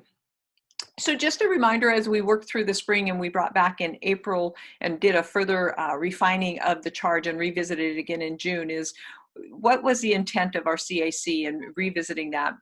We want to be able to share that with the committee when we join next week. Their charge is to develop a concrete plan that really is looking at our facilities and our urgent and long-term budgetary issues. So it's not something that they're going to immediately fix, but what is going to be that long-term as we're sitting here talking about our multi-year projections? How do we ensure that we're creating that fiscal solvency over the long term? We also want to incorporate into that charge the balanced enrollment. We spent an entire last year talking about declining enrollment and where our enrollment projections are. And so those factors will be considered as well with the CAC. Their charge will be by October 22nd to bring a plan to the board. Along that way, though, we will be bringing the updates, and so we will know well ahead of time what the thought, what the thinking, what the planning, what the projections are from the CAC will be happening. And then just a reminder, our dates for the CAC, we did shift everything from the spring to this fall. So if we can do the next slide. Just a reminder, we actually started this process back in February when we did applications. We had an outside consultant that came in and did the selection and interviewing of our committee members. Selected, we were all ready to go for our first meeting in March, and then COVID came along and just preempted us. We actually attempted several times throughout the spring to reset up meetings and finally just gave up and said, you know, this really is better served in the fall. And so we are looking forward to our first meeting on August 20th. We were able to pull our committee members together in June 9th for an information meeting. It was our first meeting virtually with them, and really just did a review of all the information that had been shared over the length of the year, including our budget and where we are. So we will spend time on our first meeting just doing a quick review on the budget and where we are with enrollment to bring everybody up to speed as well. Following each of the CAC meetings, we will do a debriefing planning meeting so that we can take the information generated during the CAC meeting, plan for our upcoming meeting, which is about 2 weeks apart each time, and then we'll be able to bring updates to the board at each of the dates as well. One of the other reasons that we really do want to continue to provide the updates is that we do need to hear from the public, and we want our community to have an opportunity to respond and provide feedback. As we've certainly have learned through all of our processes, and especially the COVID, our community input is so important, and the feedback that we gather and gain from them helps us continue to formulate and plan. And so this will continue to be built into this process as well. Then just a quick review of how and who is on the CAC committee. Next slide. We really wanted it to be a representative group, and so the applications went out, and again, we had an outside consultant who actually did the selection of them. So we have a wide range. We have parents, we have staff, we have community members, we have representatives from our middle and elementary school. We have our own site administrators on it. We've invited the union representatives on it, and then our community member at large. So we have a very diverse group. We originally had 55 applications. We did have a few withdraw. We've continued to stay in contact with our CAC committee members to assure that they are still interested and wanting to participate. And so we are looking forward to having our full committee ready to go on August 20th. So that's just a quick update as to where we are. And then really we had left off in June as we were talking about the budget. The discussion began about as we were looking at our budget deficit and how were we going to tackle addressing some of our budget areas and what means we're going to do. And at one point we talked about a $30 million deficit, and that was composed of a lot of different pieces. And then we moved it down to maybe it's more of a 12 million, and really using those numbers to focus on what is it that we're really wanting the CAC to do. Is the expectation that the CAC is going to solve all of our budget issues? I don't think that was ever the intent, but I certainly think there would be a value if we could provide the committee with a more focused directive. What are we hoping to accomplish? You know, we've talked about consolidating schools. We've talked about protecting our alternative schools and keeping them intact. The board had already made a decision that the CLIP program would have its own campus for moving forward. So some of those pieces we will present to the CAC. We've talked about what are the ideal sizes of schools when we said a 3 kindergarten classes or 4 kindergarten classes at an elementary school creates the perfect package or size of schools that we were aiming at. So all of those pieces, taking that into place to help us form decisions. We know that choice is very important in our district, and we've continued to try to honor that even as we're going through distance learning. We know that that's an important piece that we want to consider as we're making decisions, as well as maintaining that sense of community. So with that, the real ask tonight is there an appetite from the board to give us further direction as to what is a budgetary target that you would like us to work on for the CAC? And so with that, I'll stop and pause for questions, comments, discussions. Okay. It's a lot to digest. It is. Does anybody, Satish, do you feel like kicking this one off? You want me to open it up? No, I can start, I think. So nobody will steal my questions then, right? There you go. I think, Stacy, did you say that like you got a confirmation from all the members that they are still interested, they're still be part of that, or it's like as of June, what you know? Is there any change from them? Because it's a long one, we missed like a window, right? So any changes in the committee now? There hasn't been. We actually sent out a reminder invite inquiry to them last week, and I don't know if we heard back from all of them. I'll double check on that, but they had continued to be interested in it, so we will bring that information back. We had a discussion as to whether we wanted to look at adding any committee members now at this point, and our decision was to really let's uphold the process that was in place, because there was a lot of time and work putting into the selection. If as the committee meets and we're finding that there's a large gap in an area of representation, then we could come back to the board to ask for direction as to how we might fill it. But right now our representation does cover the majority of our schools in one aspect or another. Yeah, correct. Especially from the community perspective, if somebody is dropping, I think we should at least know that balance is there, so that we can make sure, you know. And the next one is like this consultant is the job is only to form the committee or to facilitate the entire process this till October, or somebody else is going to facilitate this work? Thank you for that question. Great. So we did have an outside consultant that did the selection of the committee, and that was his task, and he did a great job on it. Very knows our community and knows our district very well. We have a different facilitator that's actually going to be running our 5 committee meetings, and that's going to be Greg Danis, who we worked with. He is through DWK. He's done a tremendous amount of facilitating of meetings, so he's very skilled at that. Plus there is a familiarity with our district. So I think he's ready to jump in. Okay, thank you. I think that's all I have questions. Probably I don't know whether for the direction anything which if you're going to discuss further we can discuss later. But my questions are only these 2. Yeah. Thank you. Okay. Yeah, I am unmuted. Okay. Jerry, you want to take a turn here? Sure, thank you. Stacy, you had attached some of the slides from April on the agenda packet, and I just wanted to check if you felt these numbers were still accurate. In particular, there was a slide on basically school enrollment sizes predictions through 24-25. Slides aren't numbered, so it's like somewhere in the middle. If you scroll down, there are 2 numbers, 2 slides I wanted to kind of ask you to look over to see if there's below this one, please. Below this one also, right here. Went past the one with the yellow bar.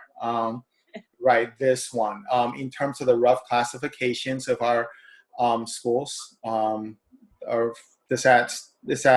do any of them, would any of them change categories just in looking at it? So that's one question. You can think about that.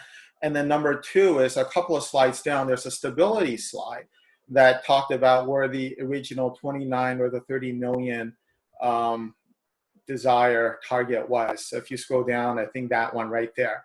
In particular, I know now we have better numbers of the COVID impact, but would rest of these still look kind of in the ballpark to you? I just want you to flag if anything you felt changed the meaning of this, not looking for specific numbers.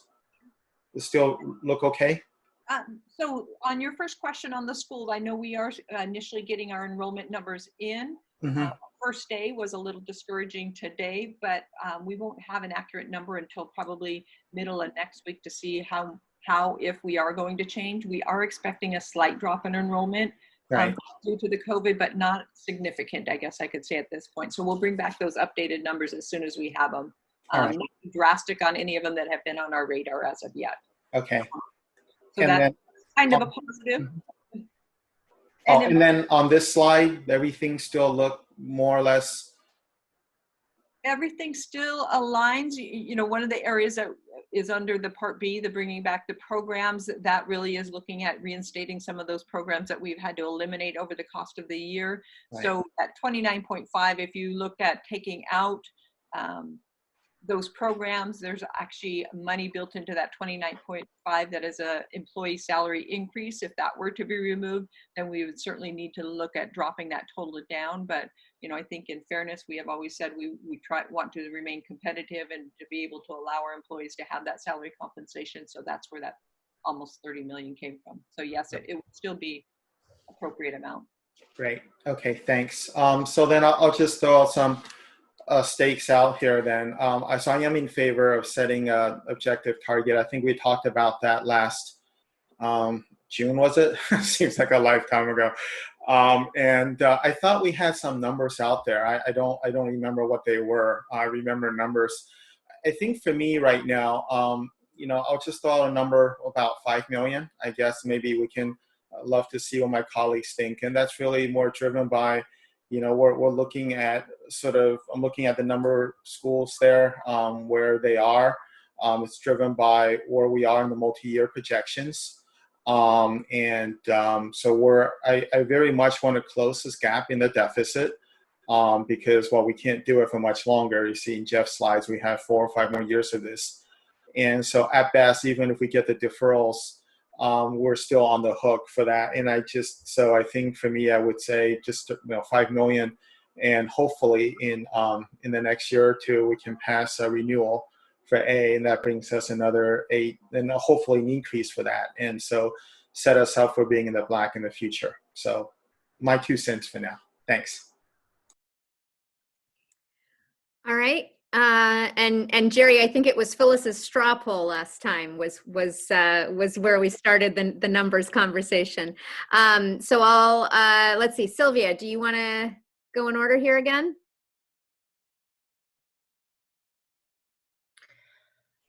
I don't have any clarifying questions right now. So okay. Are we just doing questions this first round, or are we? Either's fine. I mean, Jerry threw out a number, so you can reflect on his number, or you can hold till we come around again. Either's fine. I'll hold. Let's wait and I want to see what all the. You want to hear all the numbers. I want to get all the additional questions out first, and before I'm ready to kind of process that. Okay, Phyllis, any questions or comments? No, I just want to kind of reflect a little bit on that straw poll, and I'm not sure my memory is serving me correctly, but it feels like we were chasing about 12 million at that time, and we were thinking the straw poll said 5 million from CAC, and I think we were thinking 3 million from the levers, but I can't remember where the other 4 million came from. I don't know how much of that is still in play given the new budget, but it feels like that's what we were thinking. So I think you were spot on with the 5 million, Jerry, but I think that was from CAC. Right. And then there was some additional funds that we were going to try to get from the levers. Right. We had levers, which we're not talking about here, but that's right. I think 12 was a high end. I don't know what the low end was. And there was, but I do remember 5. That's why I sort of repeated it again. So thanks. So I don't have any questions, but I do think it's a good idea for us to come to some notion about what we expect from CAC, so that Stacy can go into that meeting next week and Greg with some parameters for what the expectations are for what they'll do. Okay, and I guess if I reflect on this, I realize one question I didn't ask Jeff with the budget update that I guess could go there or here.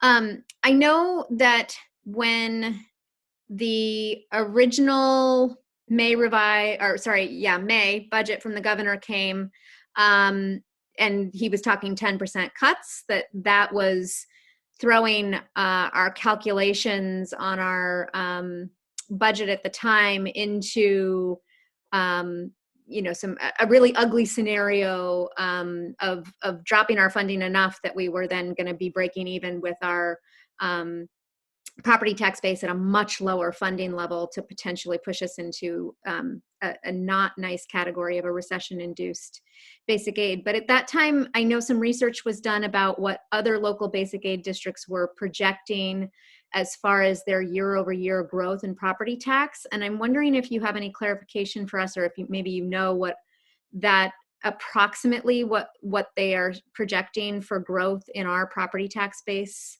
over the next, like in our 5-year? So I have what it's looked like over the past 30 years in a report. When we typically look at our bonds, and I'll just go back to what we learned from Piper Jaffray, who's our financial consultant, and when we look at our bonds, we always assume about a 4 to 5% increase year after year for Cupertino. On our worst years, we were just under 2%. So we looked at, I believe it was 2008, 9, 10, 11, where we went through the recession at that time.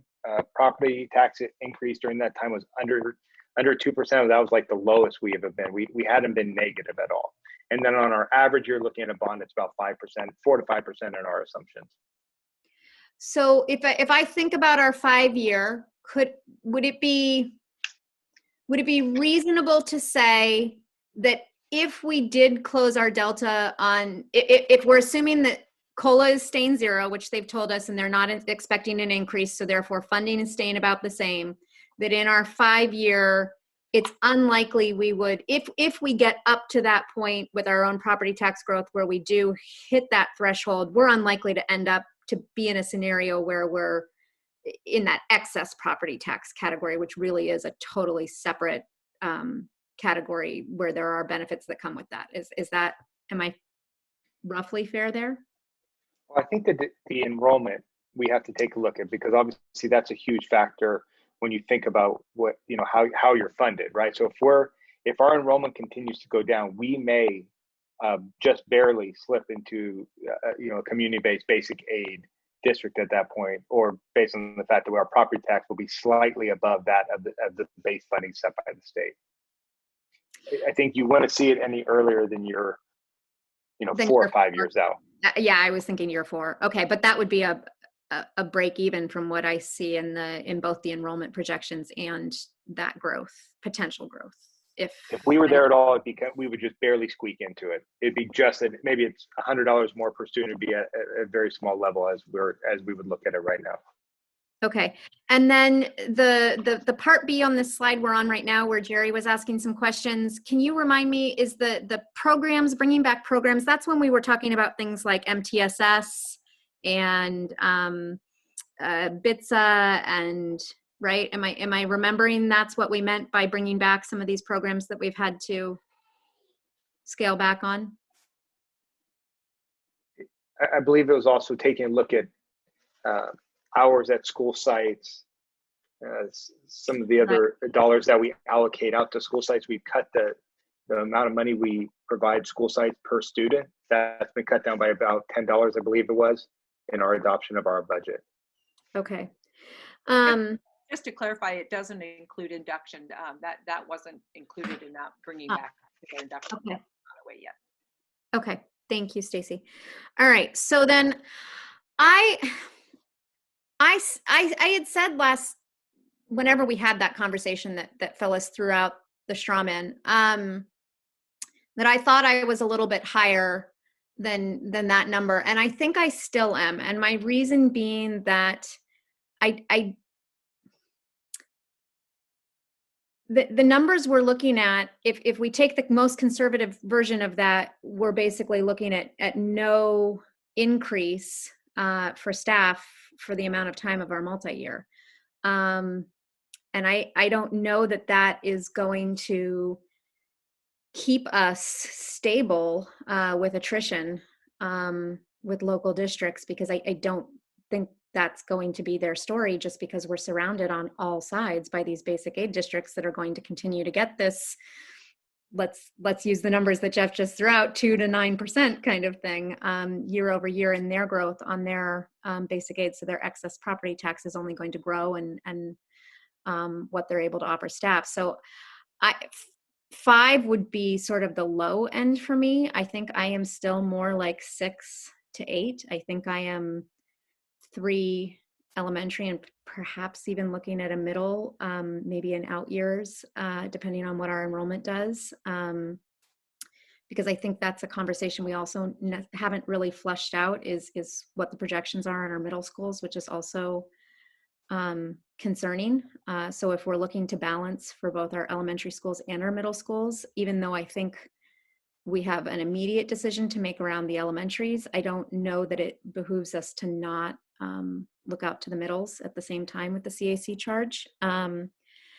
So you know, I look at some decisions or some direction we've already given to continue to place high value on choice and alternative programs, and giving CLIP its own campus. You know, then that if we do that, that isn't closing a school to help us with the budget, or consolidating schools to help us with the budget. That is,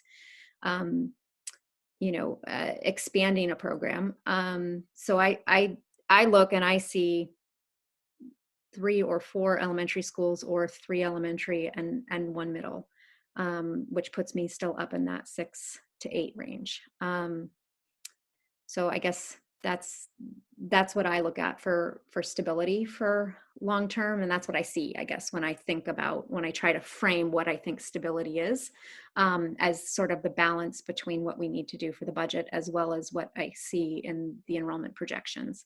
And I think it also behooves us to keep in mind that even using the most conservative numbers in our enrollment projections, as costs have continued to escalate here, those enrollment projections have contracted further, they haven't been in our favor for leveling out. So Lori, I agree with you about the 6 to 8 million. I think that's a good thing to shoot at, particularly given your example about not being able to provide compensation for our employees. But I'm a little reluctant to talk about numbers of school closures, because I think that's a charge we've given the CAC. So I don't think I want to take a position on that. I think what I want to take a position on is how much money do we want CAC to find, and then let them come back to us with a recommendation. That would be my comfort level. Okay. Others have thoughts on that? Could I ask a question of staff? I know last time when we talked about this, and I'm not talking about the school closing or which specific schools, but if one were to be closed, we talked about saving numbers. And I remember it being roughly $500,000 operational saving plus another $1 million in being able to lease it out to generate cash. Would that number still hold today after COVID? Do you have any, if you were to draw up new estimates, would that change from last spring, or would you have a smaller number for the money we get if we were to close a campus? I think we would still maintain the same expectation. The $500,000 is a personnel cost, so that would maintain similarly. The other part was coming to leasing of the buildings, and so that is probably one of the unknowns, but we are fully expecting to be able to lease in the following year after we move through the COVID situation. And then the middle school cost savings was about a $1.1 million for closing of a middle school. Okay. I'm sorry, you're a little faint. Your volume, your volume is really low. I was saying the middle school expectation of closing a middle school, the cost savings would be about a 1.1 million. And with elementary schools, we would still foresee about the same cost savings. And there is a little bit of concern with the leasability of our places, but we are expecting that to come back as robust in the following year and be able to lease out.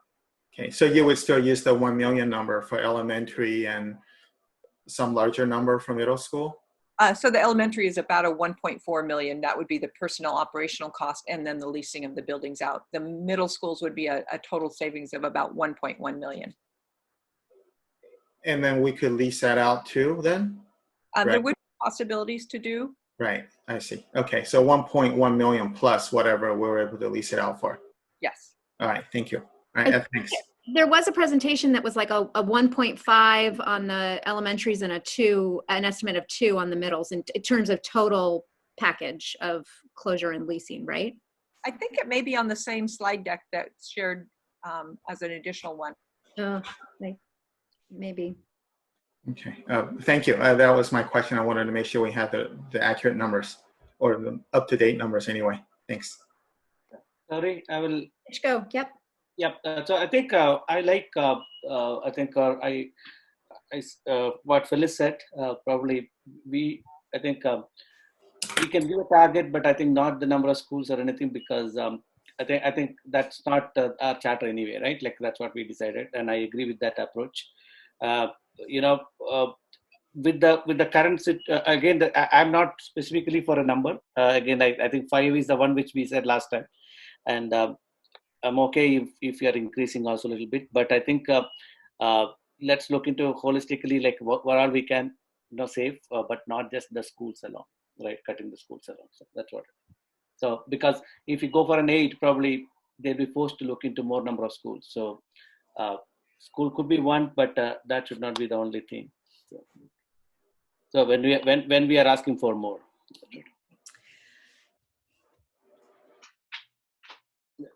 Is that good enough? Or you want a specific number? Yeah, no, I have a question to reflect back to you guys, but I want to circle back around to Sylvia because she hasn't had a chance yet. So. Sure. So, I mean, I think when I'm looking at this question of the charge and setting a target, definitely the financial number is there, but I'm also thinking about the reason why we want the community, the citizens to weigh in. Because on the one hand, if it was just as easy as saying this is what the target number is, then we may as well give this to the Budget Advisory Committee. But there's so many more things that go into facilities use and looking at the sites, because each site has its own neighborhood and has its own community. So I think for me, really looking at the stake that the previous board put into the ground of 3 kinders at each, a range of at least 3 kinders to, I forget what it was, like 3 to 6 or 3 to 5,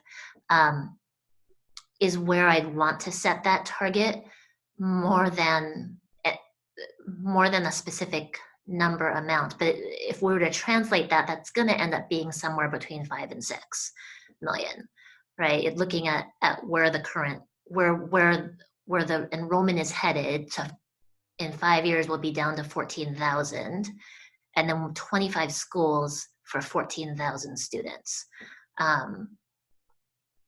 We just have to look at, in the end, we have to look at what's best for kids, right? And what kind of environment, what kind of learning environment and school environment and site and teacher collaboration opportunities are available at sites with less enrollment.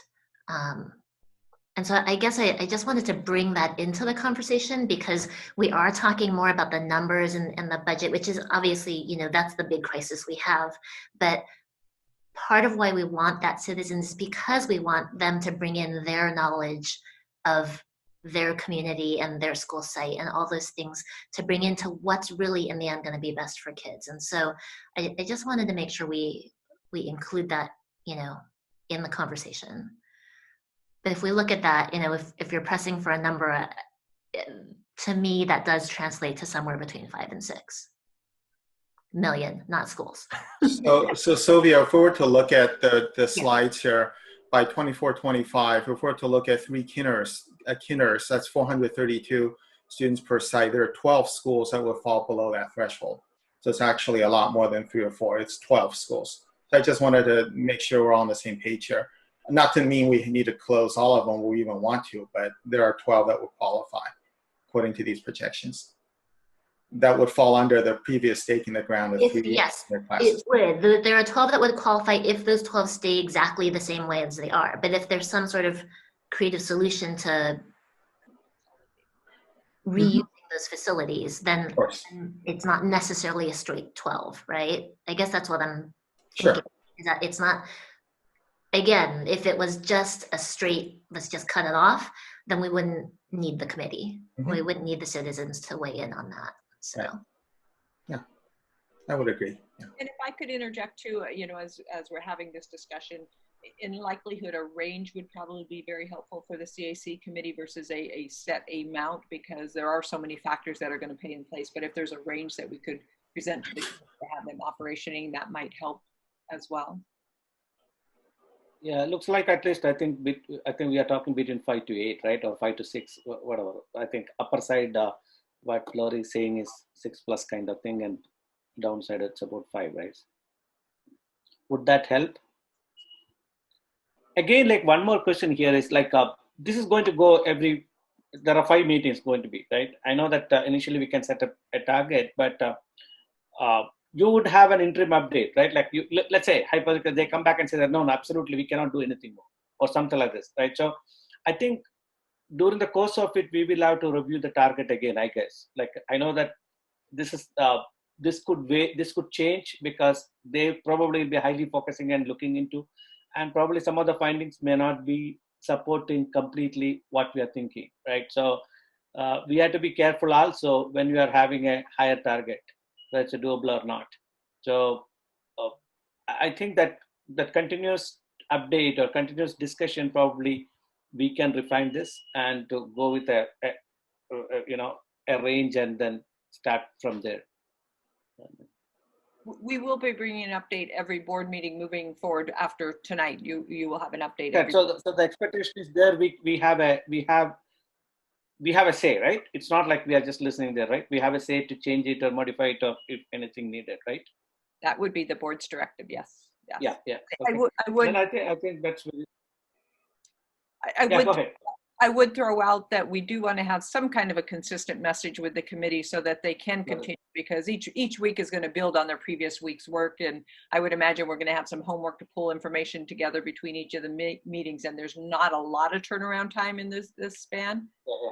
Yeah. So I know that it's not reasonable to expect to increase the target for sure week after week, but maybe somewhere we put a line and bring, my thought on this. And I guess, so the question I would throw back out to all of us is, in the beginning where we started this conversation, it was about our budget, but it was also about balancing enrollment. And it was also about the experience for kids at sites. And, I think I understand the reluctance to presuppose decisions that we're hoping the committee will weigh in on. But I also think part of our charge as board members is to set some of those really uncomfortable stakes in the ground, because we must do hard things for kids. And I look at the enrollment projections and I look at the amount of imbalance. And while some of our decline in enrollment helps a little bit with that imbalance, in some places, it doesn't in others. I think we have the unknown of some development that may happen in a couple spots in the district. That certainly I want to give the CAC the full breadth to be able to explore and help advise around. But and I'm fine if I'm the only one that feels this way, but I do feel like not setting a range on both dollar value and on a realistic target around what our enrollment will support in terms of facilities is I want to trust that the CAC process will lead us logically to that, but I also think that I'm okay sticking my neck out to say that I think that our reality is that 25 schools is too many for our current enrollment and especially our future projected enrollment, given how we are funded. And I think we've already said that we aren't opposed to closing schools. We're not taking that off the table. So I think if that's made clear to the CAC that there's lots of things that are on the table that they can consider, I am with Sylvia on this, that I think we have to put some trust in that CAC. They're not going to be able to find $5 to $8 million if they don't close schools. I mean, where are they going to find it? So I don't disagree with you, but I guess there is that little bit of fear that what if that's what they come back with, right? What if they come back with a proposal that isn't that? Or what if they aren't able to come to consensus because we didn't give enough structure to the conversation that we actually need to have? I'm a little bit worried that if we don't put some structure around it, that those 5 meetings are going to go like that, and we're going to get to fall and, to the October 22nd date. And if we're not there, we're looking at how do we start incorporating that into. I absolutely hear what you're saying. So I'm really on the horns of a dilemma to decide whether we just want to give them money. I think I'm still leaning toward, I just want to give them money, but I want to hear what everybody else has to say as well. I think for me, it's about money, because I think there's a divisor that we don't know about. I don't think Stacy or Jeff would bet their jobs on whether we can get $1 million per campus. I don't think it makes a lot of sense for us to put. I mean, I get that we have to close some of these. but there's another part of this, which is we had all these levers we haven't talked about. There are two parts to it. There's facilities and there's operation. I wasn't expecting to balance and bring back all these programs from these facilities moves. I'm not gonna. To me, it feels like, selling parts of our house to pay a credit card kind of thing. There has to be operational changes. We haven't talked about that. So for me, I'm happy to give a number of 5 million. If you want a school from me, then I'll take that number and divide it by whatever divisor Stacy gave us, and that'll be my number of schools. And looking forward to seeing what we do on the other part of it, the levers, which hasn't been touched. It doesn't have to be a consensus. I don't think we're on the same page here. It's fine. There are different ways up the mountain. But I think where I am is I'm comfortable giving a number. That's 5 million. And I'll divide by 1.4 and 2.1 if that would make people feel better. But yeah, so that's where I am on this. Okay. I thought, yeah, I'll just add. So I thought that we have already given a guidance in terms of schools also to be looked at, right? Even though we are not specific on number of schools, it's clearly this is one of the line items for sure, right? And without having an impact on that, they cannot get these numbers for sure. So rather than giving a step-by-step approach on each of that, a bigger picture, a target which we can give, and school is one of the things. For sure, like efficiency of the school is important, efficiency of operation is important. So let CSE come back saying that 2 or 3 or whatever it is, okay? And that will definitely going to help us out in numbers, then we are okay. But rather than we saying just 2 or 3 or specific ones, I think that will become a step-by-step approach on that. I think a little bit more, we are hand-holding them rather than doing a free thinking. I think I agree with what Jerry said, that not necessarily we all need to be in the same page on this, but I think we all know that at least we all are in an agreement that we need to get 5+ or 5 or more kind of, right? So, and school is definitely one of the items in that.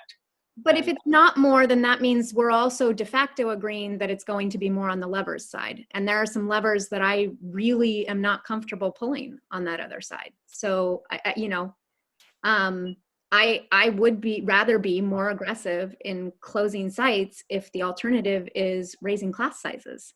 I would rather be more aggressive on closing sites if the alternative is, furlough days, fewer instructional days for kids on the calendar every year, and or sharing site leadership. I do think we have to be real about the fact that if we set less aggressive targets on the CAC, then we are talking about setting more aggressive targets on the board levers later. So what if we up the ante and went, as you suggested, Lori, with a range of 6 to 8 million instead of 5 for CAC? That's where I'm at, but I'm I'm one of 5, so. I could be there. So I could be at 6 to 8. One question here is, once they come back, let's say a higher target, would they be giving us kind of an option like a scenario A, scenario B, scenario C, and finally we pick it? Or they'll say, this is the scenario which will be, and we will discuss on that. What would be the outcome? Ultimately, they will, the charge is that they will bring back a plan for you. But again, there's going to be the updates after every CAC meeting. So you're going to have a sense of what direction they're going to after the first one. Sylvia and Jerry are on the superintendent's committee that we sit and will debrief after the CAC. So there will be those constant updates, reflection before the next CAC meeting happens. So there's not going to be any surprises that's going to come forward in October at the October 22nd meeting. We're going to know what direction the CAC is moving in that sense. Now, are Sylvia and Jerry sitting in on CAC or just debriefing after with you? Just debriefing afterwards. Yeah, got it. Okay.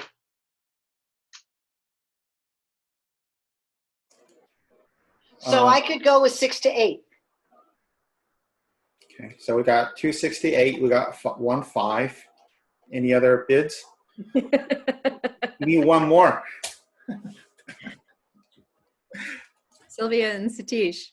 I said a range again, like I don't know. So I think 5 to 6, right? Was yours, Satish? Sorry. No. I said okay. I think okay. More the money, it's always better. Okay, so don't take me wrong, right? So 8 is the best, but is it doable or not, or is it at the cost of what? So that's also important, right? So I think the biggest generator for any of this will be the school closure, right? So we should look into the total impact as well, right? Not just the money alone, right? So higher you go, I think there are more chances of having more school closures. Okay, we don't have to agree on that. Like, I mean, a specific number, but it could be 4 schools, it could be 5 schools. I don't know exactly. So higher you go, definitely that would be the only option with them. So you'll be forcing them to be looking at number of schools more, right? So what is the reasonable in that, right? That's also we should see. That's what the lower number, like 5 million is kind of, right? So I'm ready to take a middle ground. I'm not for definitely a bigger number, because that will be forcing them to, they will have lesser options in my view. When the numbers are lower, they'll have more options, not just closing the schools. They can look into a bigger picture. So if absolutely a number you need from me, then I'll have to really think one more time and tell a number. But I think I'm kind of a little bit of middle ground here. That good enough, Lori? I don't know whether you're comfortable with my answer. I mean, I don't. We can hear from Sylvia and then come back if we need you to be the tiebreaker. How's that, Satish? Ooh. Okay.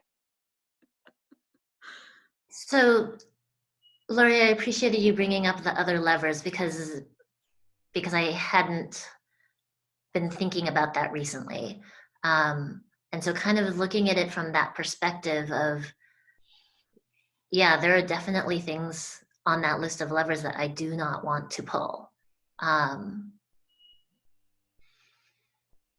So I'm still thinking a little bit right now, but it does make me rethink a little bit more. And I'm the one that had said between 5 and 6, definitely looking a little bit more higher than, closer to 6. I don't want to throw in a brand new number of 7, but you could. Phyllis and I might come down. Like Price is Right. There's things that may change, right? If Prop 15 passes, then budgets change, right? Like, I guess I don't want to. I'm a little reluctant to go too aggressive because there may be incoming revenue from some of those ballot measures this November. So I guess given the quick turnaround of only 5 meetings and them having to come back to us with in October 22nd,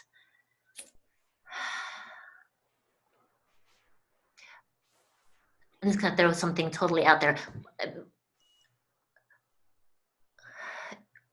If we did like a preliminary plan by October 22nd and then did like a phased, a second phase after that of relooking, depending on, how things are going with COVID, how things are going with revenue or budget funding coming in, would that be something that we could consider as a board?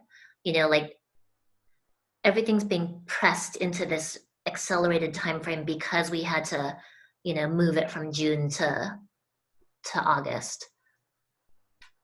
I don't want to make decisions that we're just trying to get done so quickly.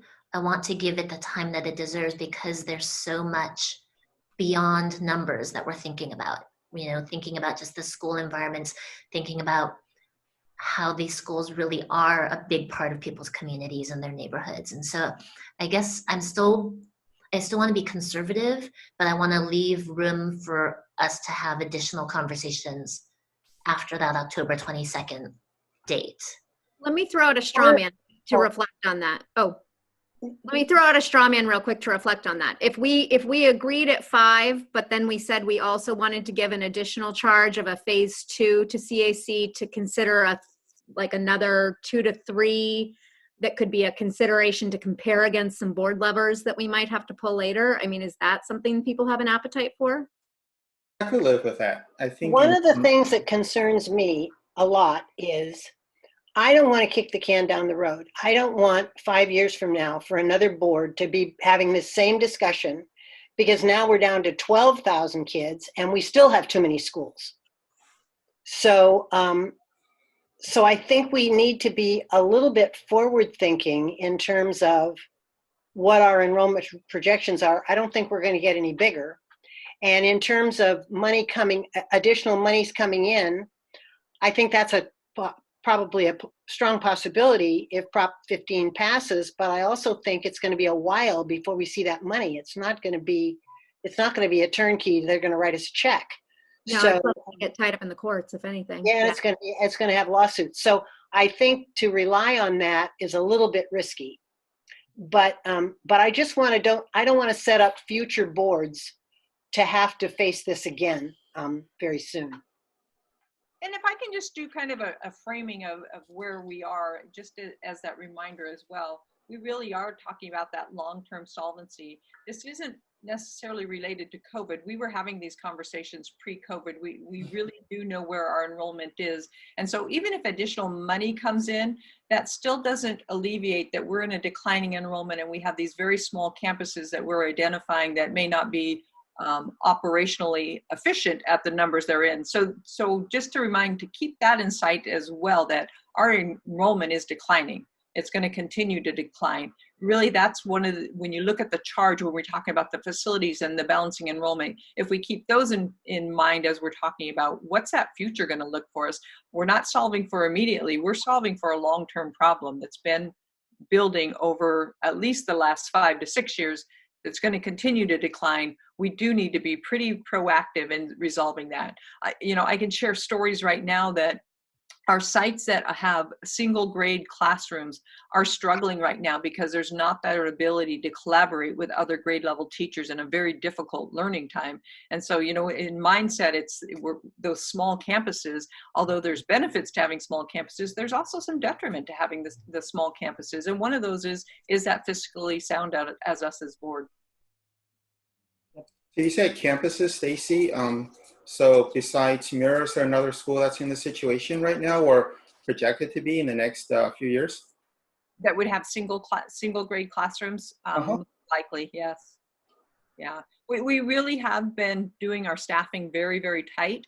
And I will share a new slide that I was working on today with you prior to our next meeting that just really represents the number of teachers. We talk about declining enrollment and we talk about declining in staffing, but to take a look at each particular campus to see what the staffing of number of classroom teachers was 5 years ago based on where they are currently. It really does show what the devastation is across the entire district, that all sites are dropping in their number of actual classroom teachers each year. We took it significantly between 1920 and what we have on staff right now. We lost over 35 teachers, but it's not always reflected or shared because it's built into the budget as attrition. But when you start looking at what the sites have really lost over the years and where they're going to continue, you really do see that impact of what's happening with our declining enrollment. I thought our the task or the objective or the goal what we have discussed for CAC was that included both in terms of operational efficiency, right? That's the right size and things, that sizing it the right way to operate it.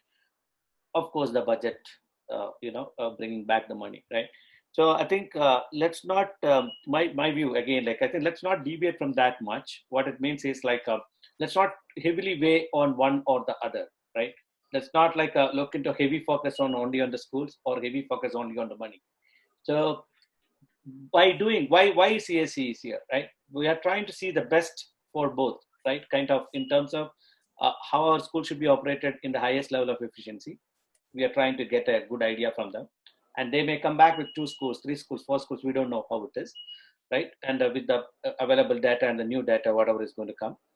And the second thing is of course the budget portion of it. And I think let's not push towards one. And I'm sure like we will get both, a reasonable number in terms of how the school should be, how the budget should be. I think so. Am I wrong? I think that was the objective, right? No, I think you're right. I think the charge does include both. Yeah. So I think that we need not I will not be over concerned about one. I don't want to say we. I will not be over concerned about one. I want both. I want to see that like it's happening in the right way. right? That's what the charge we are going to. And if they are giving a wrong way they are going, I think we can give a better direction or a better thought on that. And we should be emphasizing on both without dropping that goal in mind. So I like what Lori said. I think, give them some number. They want to come back with more. We don't stop them from doing that, whether you call it phase 2 or something. But I think, I am where I am, and I appreciate where you folks are. And I think we have different values, and that's what's great about this. We bring different perspectives to this. So, I'm happy if there are 3 or 4 of you that have a higher number. Go for it. We're all still friends. It's all good. So, but I think it'd be good to give them something. I really think, I know it's all out of whack and we're not looking at the whole picture, but I think to send them with no target would be really bad. So, so that's where I am. So Jerry, are you thinking of target money only or target money and schools? I was thinking of money because it's really a money thing. Right? It's not, I think balancing enrollment is also a target, but I think to me it's not completely orthogonal, but you can balance schools now without closing any of them. You just redraw the boundaries or something. It's not, I think, but we don't want to do that. And that's why we want to get in, some of the inefficiencies out of the system. So, I prefer a number, but people want schools, and like I said, I'll divide them by 1.4, 1.5, and that's what I'll vote for.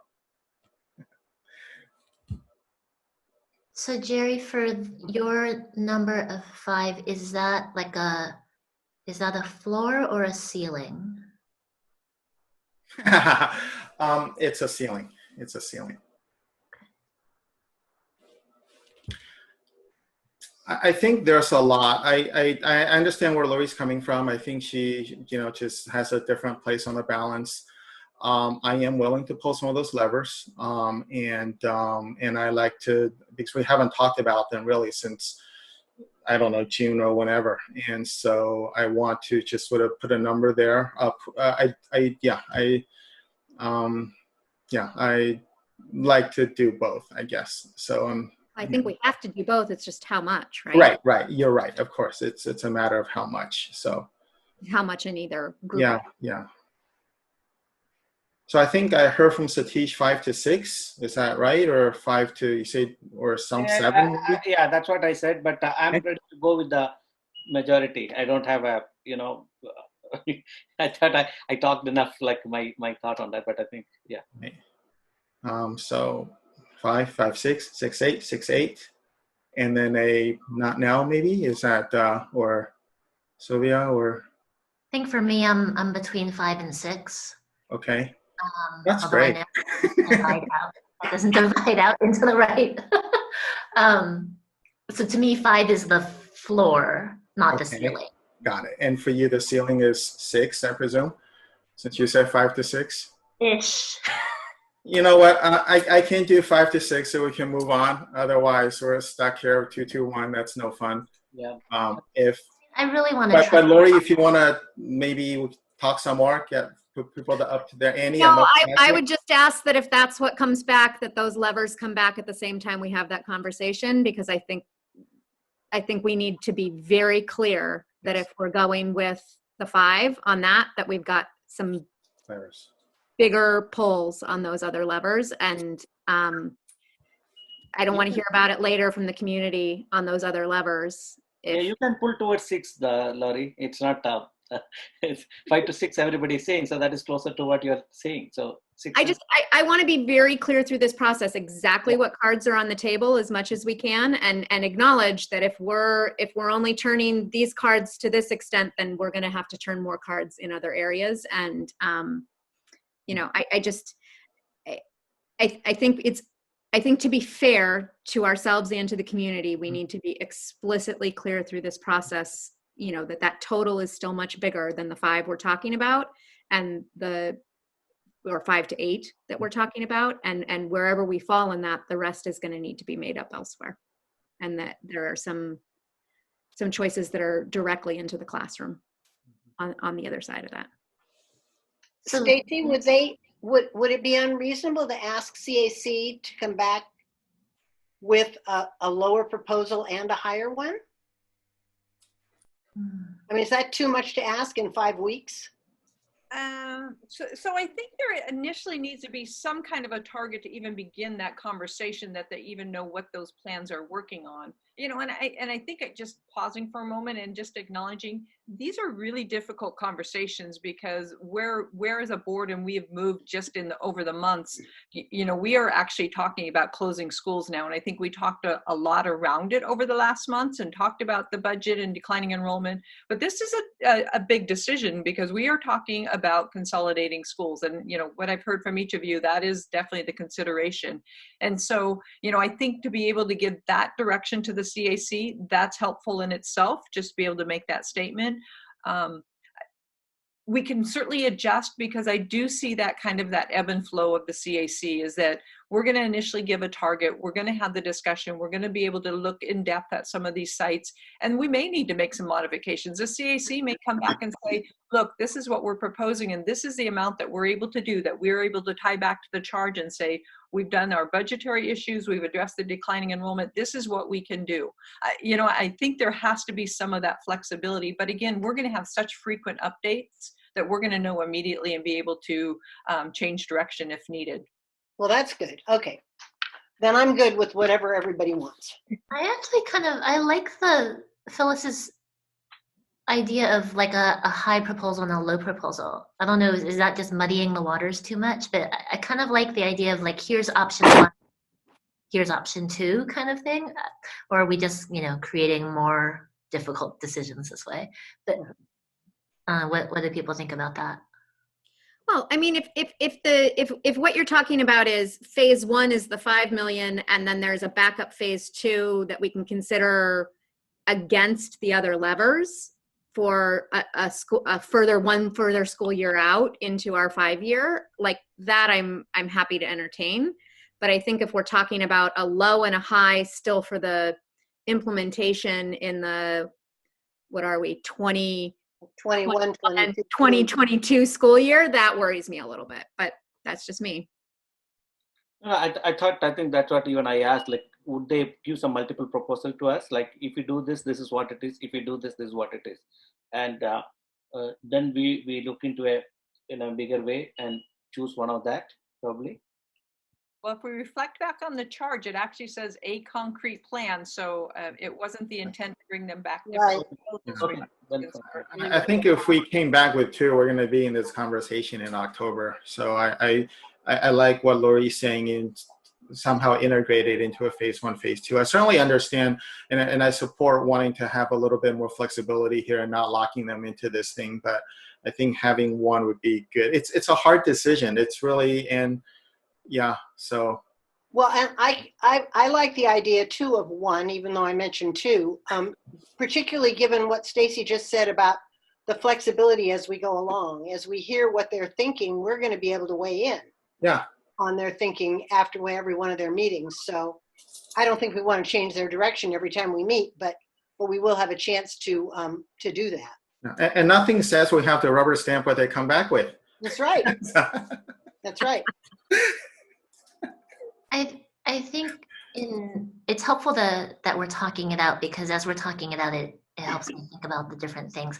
As I think about between 5 and 6, I start to think that's a very small, that's basically just one answer, right?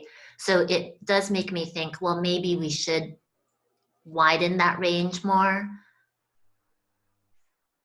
to give more, to allow for the committee to look at multiple options.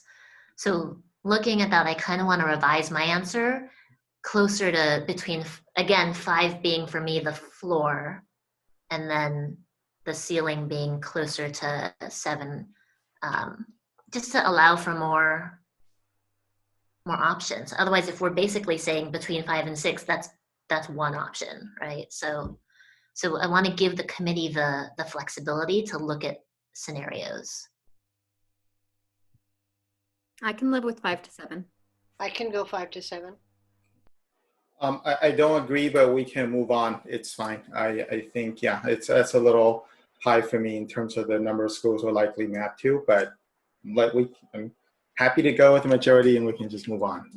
Sorry, Satish, you. Yeah, I don't have much of options. You all said so no. I think somewhere we had to put that, and I agree with you all, and I think we have discussed enough. But I think the bigger the range, the problem is what happens is you're an engineer, Jerry. Bigger the range, what happens is how we do within stretch and commit, how we play around, right? So that will be a challenge when we are having a bigger the window. That's why always the stretch and commit will be a shorter one or a smaller one. I think, but I'm okay with this approach. But more precise is much better than giving a bigger window. But I'm okay with that, 5 to 7. 5 to 7. All right. I think you've got it, Lori. All right, Stacy, are you 5 to 7 with the caveats of what Jerry and Satish have shared work for you? That does. That gives enough direction. And then I did just want to confirm that all of our CAC members are confirmed to still be on the committee. So I did just receive a text. Oh, that's a good thing. So I want to share that with you. Great. And we look forward to bringing back on our next board meeting some updates. Okay, so this one was agendized for discussion action. Is the direction we've given with kind of the conversation that just happened and hearing where the 5 of us are at give you enough, or do you need us to actually make some sort of motion? No, I think we're okay with just that directive, knowing where the range of the 5 to 7 million, and we can work forward on that. Okay. Thank you all. Thank you. All right, so moving us on to 8, action. We need to take these individually, is that right, Stacy? Correct, but I did want to just speak kind of holistically before, if possible, you move into the action on them. Great. So these are our 3 EC members contracts that we're bringing forward tonight, and I just wanted to share a little bit of the background and the context of why we're bringing them forward. Lean forward, Stacy. And I apologize. I don't know why my volume is so low tonight. Just the reminder that as of July 1, we did reduce our executive cabinet. There are only 4 members, where previously there had been 5. And with that reduction, we all acknowledged and realized that we were going to take on more duties because we are committed to continuing to provide that stability of the leadership throughout the district. We also recognize that that is really important to maintain that leadership and that continuity of leadership throughout the years. And currently, the 3 EC members' contracts are going to expire in June of 2021. So what I'm asking for tonight is if you would approve extending their contracts for 2 additional years, which is the legal allowance that we're able to have on an EC contract is 3 years. Their contracts then would run through June of 2023. But in doing that, our cabinet is very recognizant of what's going on with our budget, what's going on with the surrounding in our community, just with the COVID and the impact of people's lives. And they are in agreement to take a salary freeze for those 2 years. They will not have any kind of a salary increase for those 2 extended years. In addition, they have already agreed to give up what's known as the Me Too clause, where if any of the other union members receive a salary increase, they will not receive that. They actually have already put that into place the last year. They did not take that 1% off. And I just think, to recognize that we are asking a lot of the 3 EC members who are taking on more work, and yet they really are giving up and freezing their salaries. So again, each one of them, we're trying to make their contracts consistent. So there is a little bit of nuance under each one. One is a title change. One had another piece in their contract that we removed, but we really have deleted any of those extra opportunities for them to have a salary increase over those next 2 years of their contract. All right, so let me go ahead and ask for a motion in a second on 8.1, and then we can ask any clarifying questions and or anything else that needs to happen. Yeah, does that work? Yep, I'll make a motion for 8.1. Thank you, Satish. In a second, please. I'll second. Jerry seconds, great. Okay, any clarifying questions on this before I ask for a vote? Comments? All right. Comments is good, actually. I think I'm happy, actually. First of all, I want to thank all the EC members. Definitely, they are taking additional burden. It's, we are not dropping anything with the existing members. They are doing, and we had a smooth transition as well. We did not see anything dropping out, and we need to appreciate that. Yeah, I think we all concur that the transition has been very smooth, and just really appreciate all of the leadership and work and the continuity. Anything else? All right, so motion on the table. All in favor of approving 8.1, please say aye. Aye. Aye. Any opposed? Any abstentions? Hearing none, motion carries 5-0. Thank you. Can I get a motion and a second for 8.2? I move 8.2. Great, thank you, Phyllis. Second? I'll second. Great, thank you, Jerry. And I'll open it back up briefly. I do have one comment if I could make on this. Yes. There is an error under the public content that's written on the board doc for Allison's contract. The third bullet says the removal of the provisions for longevity incentive, and that bullet should have reflected the removal of the provision to receive the annual increased salary of all other employees. The longevity doesn't apply because they're all frozen on a salary step, so it hasn't been removed. It's just not applicable or eligible for them at this point. So, but the contract reflects correctly. That bullet is incorrect there. Okay, so knowing that the contract itself reflects correctly, anything else on this one? Okay, all in favor, please say aye. Aye. Aye. Any opposed? Any abstentions? Hearing none, motion carries 5-0. Thank you. And then if I could get a motion and a second on 8.3, please. I move. Thank you, Sylvia. And a second? I'll second it. Thank you, Satish. All right, same thing, opening up. Anything on this one? Okay, hearing none, I will go ahead and call for the vote. All in favor, please say aye. Aye. Aye. Any opposed? Any abstentions? Hearing none, motion carries 5-0. All for your service and your work. Okay. Moving on to board and superintendent activity 9.1. I'll open it up. Anybody have anything to report? No. No? No. So for the Santa Clara County School Boards Association, there is a reopening schools forum, Q&A forum that is being put on by the county tomorrow. It is Dr. Cody, Dr. Monica Roy, who has been the public health department physician who has been working with the county Office of Education on reopening schools, Dr. Marianne Dewan, and they'll be hosting a Q&A tomorrow. I know that that information is on the county website. I also posted it to my board member page on Facebook if anybody's trying to track it down.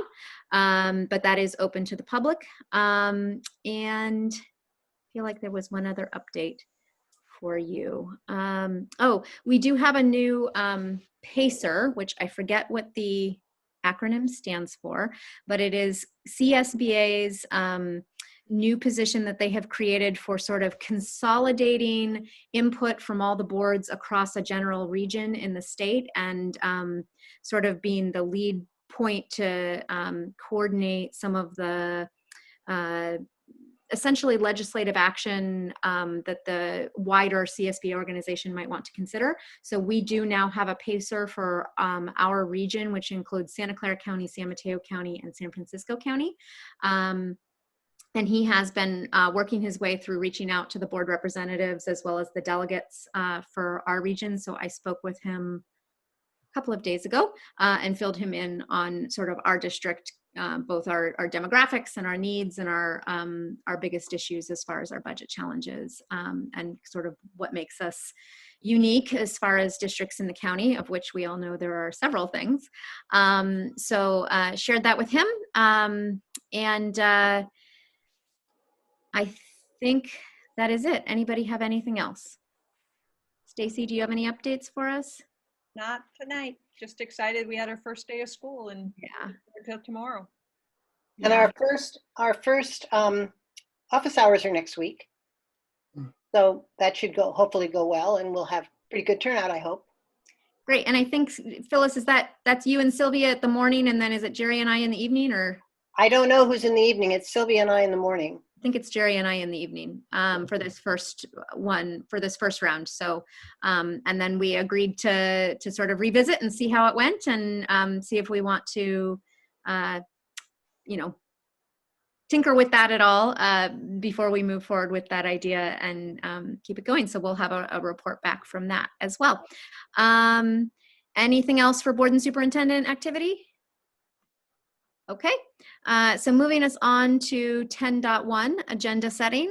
I had already raised the issue of some sort of presentation for us on Proposition 15, just knowing that ballot action will be available in to vote on this November. I know Jerry raised, when he commented on that earlier, that entertaining a resolution, I would certainly be interested in seeing something come forward too, but we would need, I think, a third person who would be interested in at least seeing that for it to come on an agenda. I don't know how the rest of you feel about that. I would support that. Okay. So if we could get an update on that, Stacy, as well as a potential, I know that they have a resolution that we can consider, and then we could talk it out. Okay, anything else for future agenda setting? All right, hearing nothing. Are we ready to adjourn?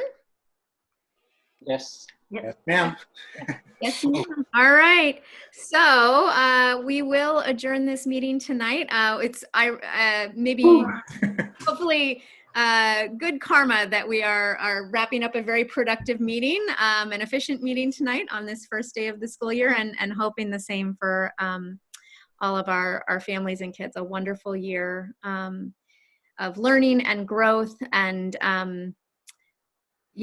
productive experience for all involved. So and with that, I will go ahead and adjourn the meeting this evening. Thank you all, and have a great rest of what's left of the first week of school.